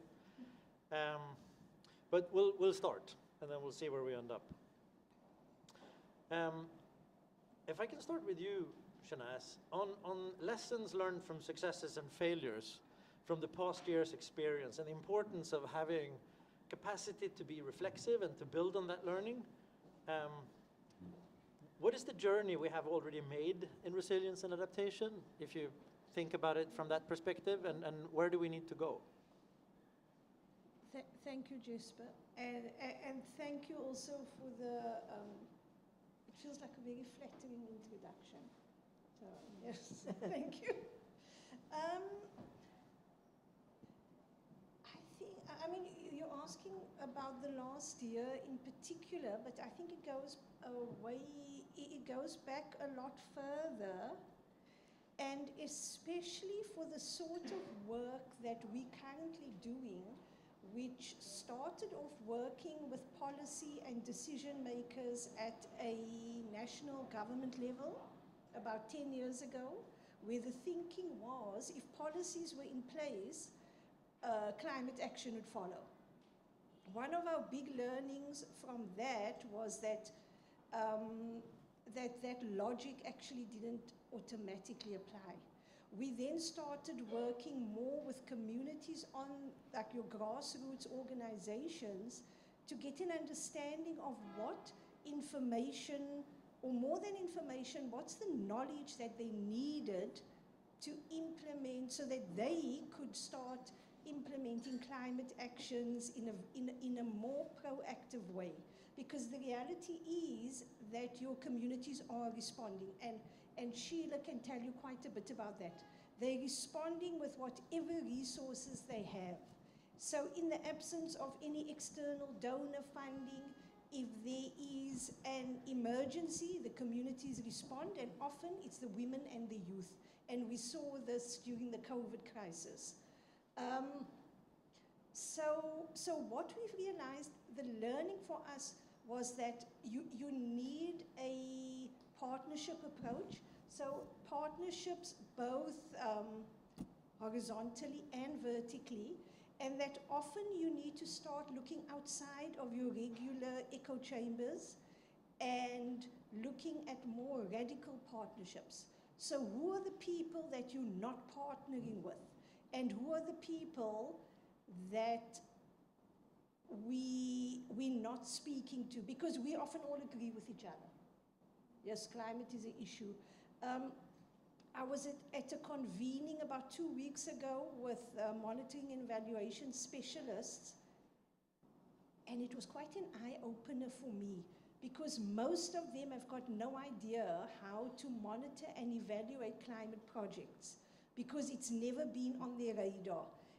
And so I think it's about breaking down those silos and partnering for impact, but also outside of your usual suspects. I think for us that was one of the big learnings.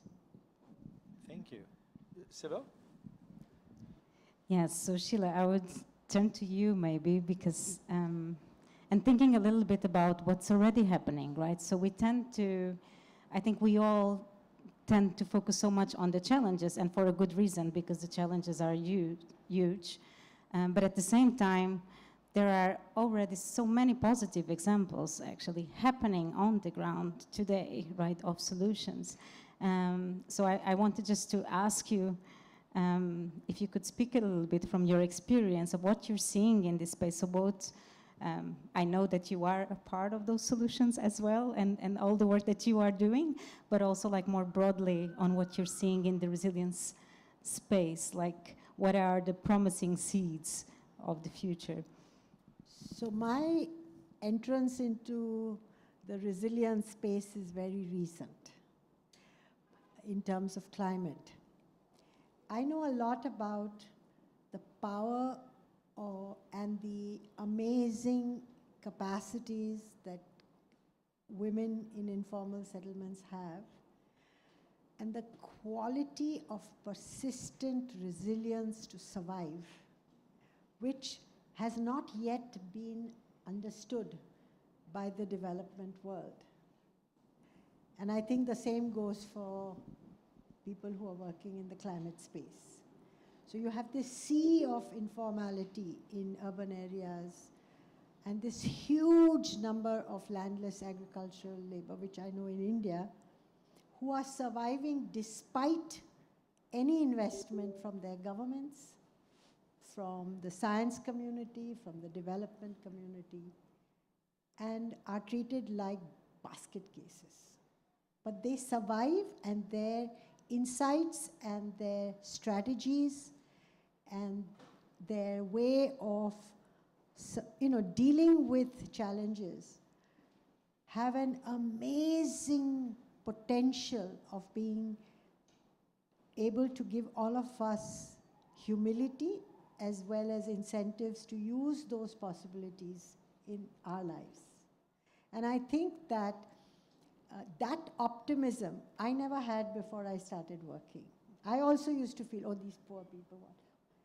They are poor, they are disenfranchised, but the amazing thing is how they nurture, how they work collectively, how they find solutions, which have to inspire us. And I think that the whole arena of resilience has to feel that there is a lot to learn. We always talk about what we are going to teach, but we need to have humility to learn, because building on that capability, you can reach very far. And that's really important. And for a person that likes to speak, I think it's so important that someone is reminding how important it is to listen and to learn, right? And but I was just, can I just ask you one more thing? I was just like thinking about what you said right now, right? Like the, so how do we shift that mentality? I mean, what do you think that needs to happen in practice so that we don't have that attitude, we don't have that vision, so that people feel empowered in their own right? I think the first thing is to create a powerful aggregation of those voices. all of us, if we are individuals, we are disempowered, even us. But if you're a collective, you are empowered. So a very important principle of working with communities that remain invisible is to create aggregation, voice, and agency. And I think that stands for all of us also. Because often we are alone in what we are promoting. But the minute we are a collective, it makes a difference. And once you get your voice, you can't stop people from talking, like me. Can I just add to that? Absolutely. Because I also just want to, oh, sorry, I just want to challenge you, Sheila. Okay. It's one thing to talk, but it's another for people to hear you. So is there not something to be done around with those who need to hear? Yes. Like, is there some sort of capacity strengthening or some sort of something that must happen there because you move, yeah. I call it rattling people's cages. Interesting insights into the lives of those that we are dismissive and treat like charity baskets. If you really bring out the amazing, innovative, intuitive solution producing activities that they do, the aggregation of how their collective vision can transform themselves, it makes people sit up. I mean, I'm working on Roof Over Our Heads. The minute we put together a process by which women were able to identify every single material that they used, where they got it from, how they build on it, how much it costs them, it changed the way the technical people who were working with them began to look at them. It wasn't a stupid, badly designed house. It was a carefully developed strategy. All the outsides of the houses look shabbier than the insides. Why? Because they don't want the city's attention on them, so they don't get evicted. It would never occur to you to think like that. But that's a survival strategy.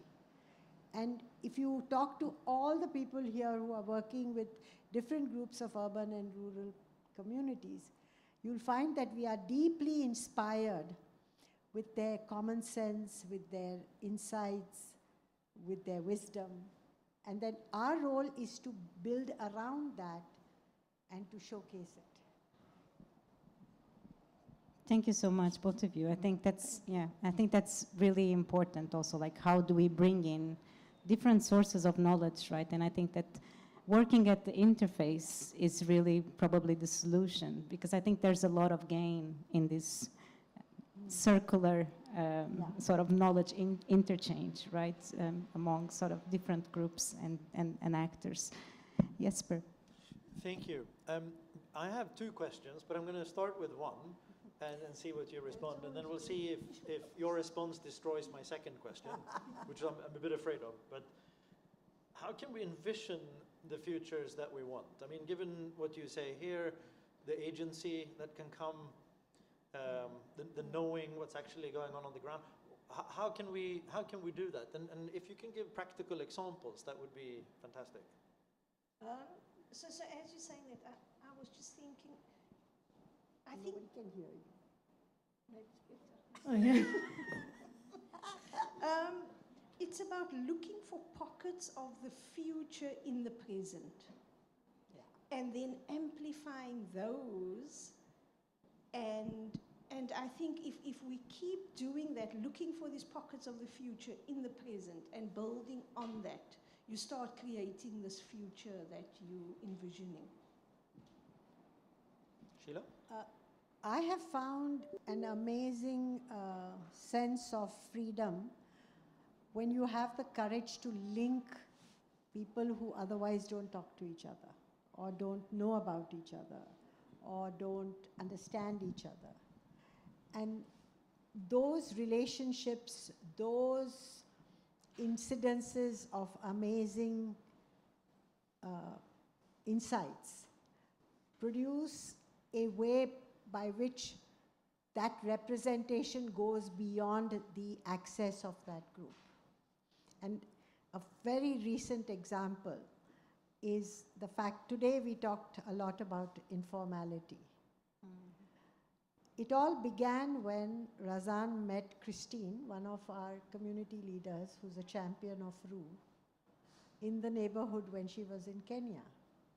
And it began a very interesting journey of saying, how can we mainstream the reality that there will be 2 to 4 billion people living in urban informal settlements if nothing happens today.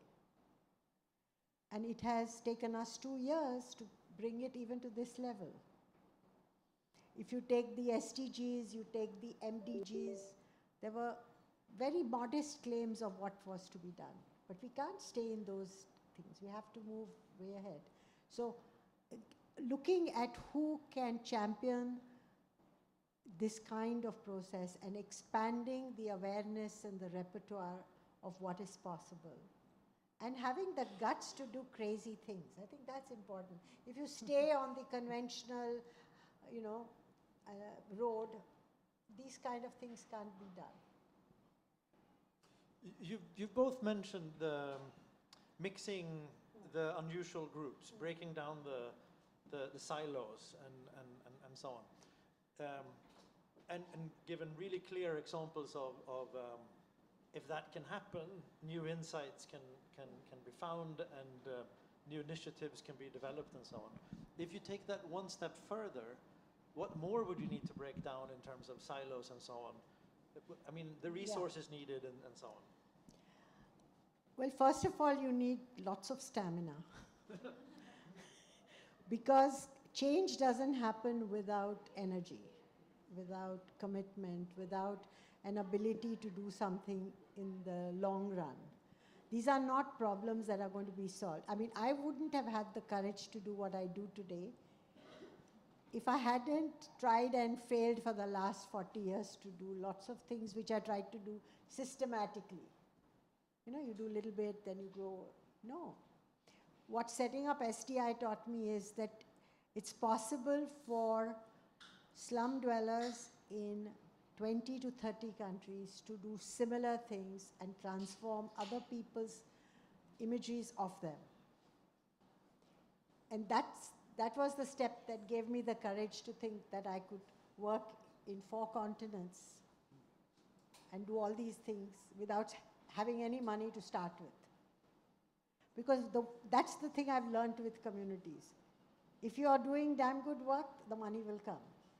It'll come in drips and drabs, but learn to deal with it.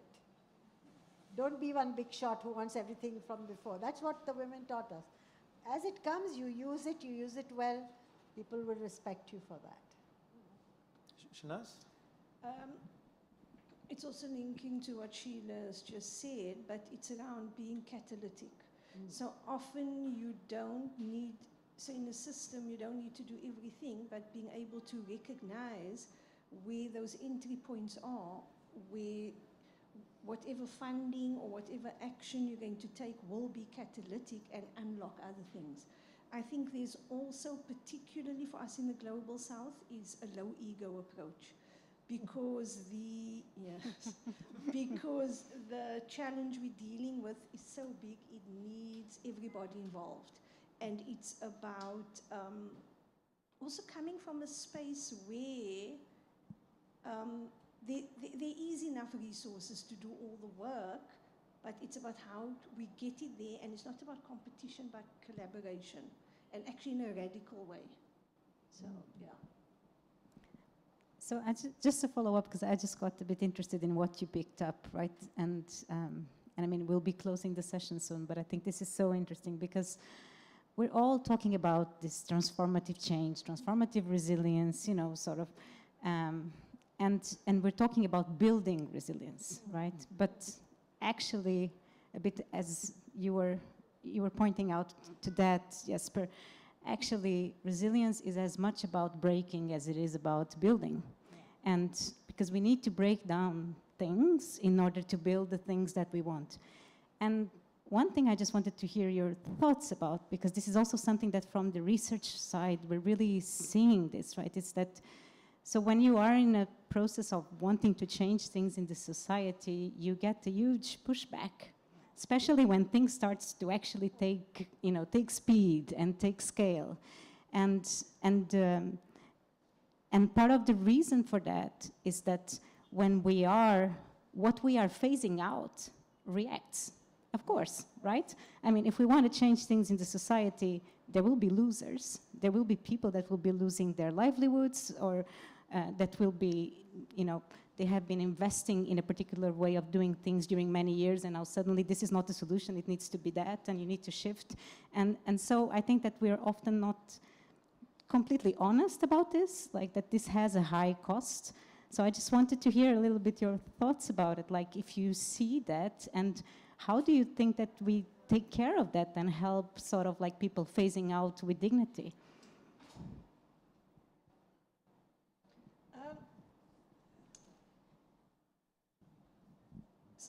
So I think from where we, especially where I'm sitting, I do wonder whether it is such a high cost.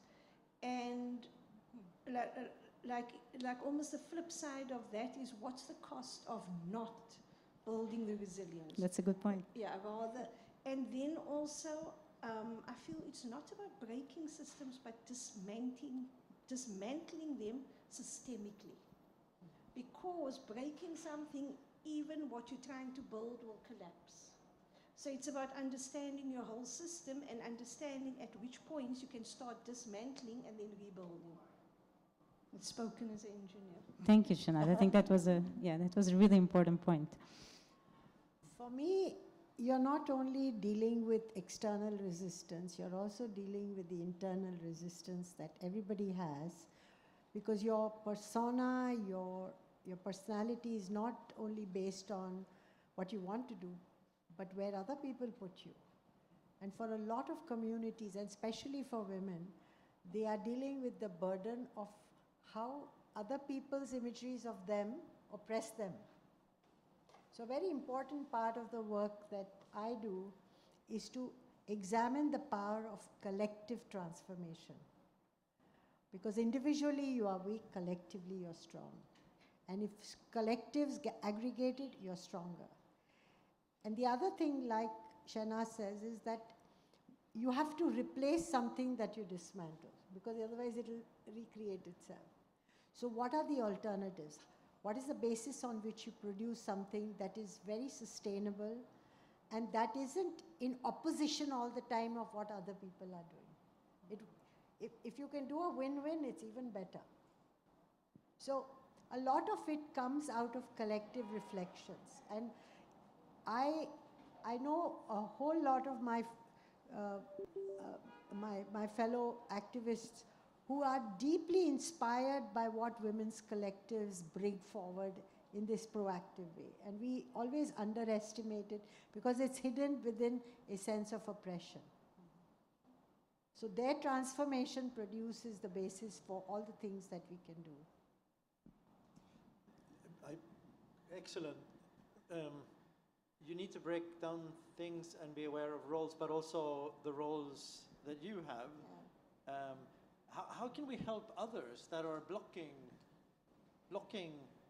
the attempts at building resilience?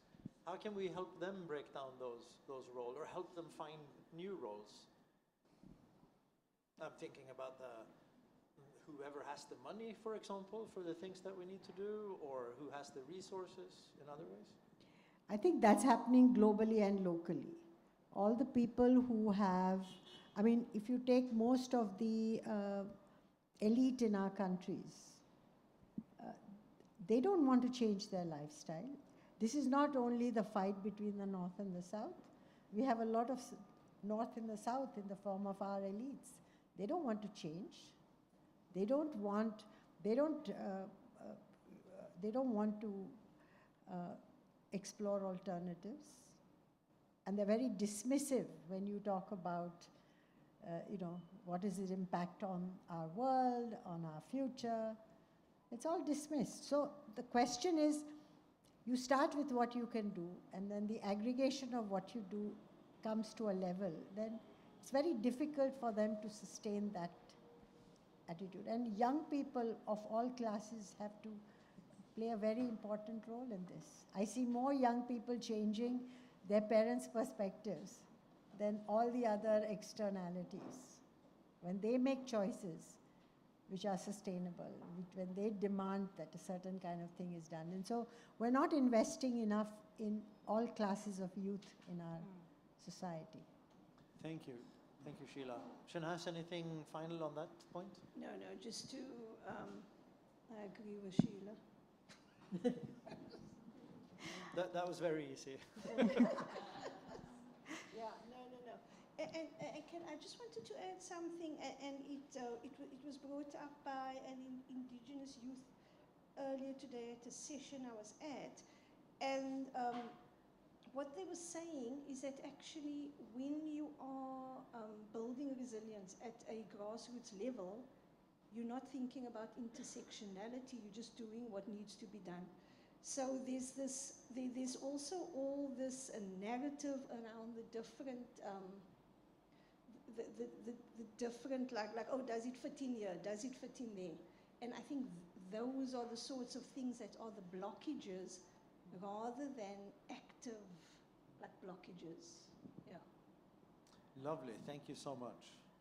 I think we're going to bring it to a close. Yes. Everyone is longing for drinks and food. Yeah. But before you stand up, I want to say a few things. One, thank you so much, Sheila and Shanaz, for a very, I found this conversation really, I want to continue, but she told me to stop now. So thank you very much. Please give them a hand.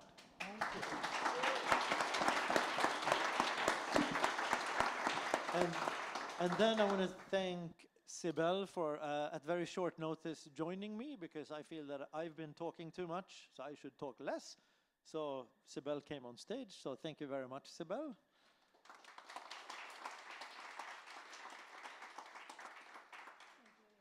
And then there is a bunch of other people and groups that we need to say thank you to. I want to start with the guy with the amazing hairstyle here, with a man-bun. Thank you. Sorry, I had to do that. Thanks for the technicians, and thanks for the team at this location that has made it such a great day, and thanks to the whole GRP and Resilience Hub team for putting all of this together. I've just been a passenger. Thank you.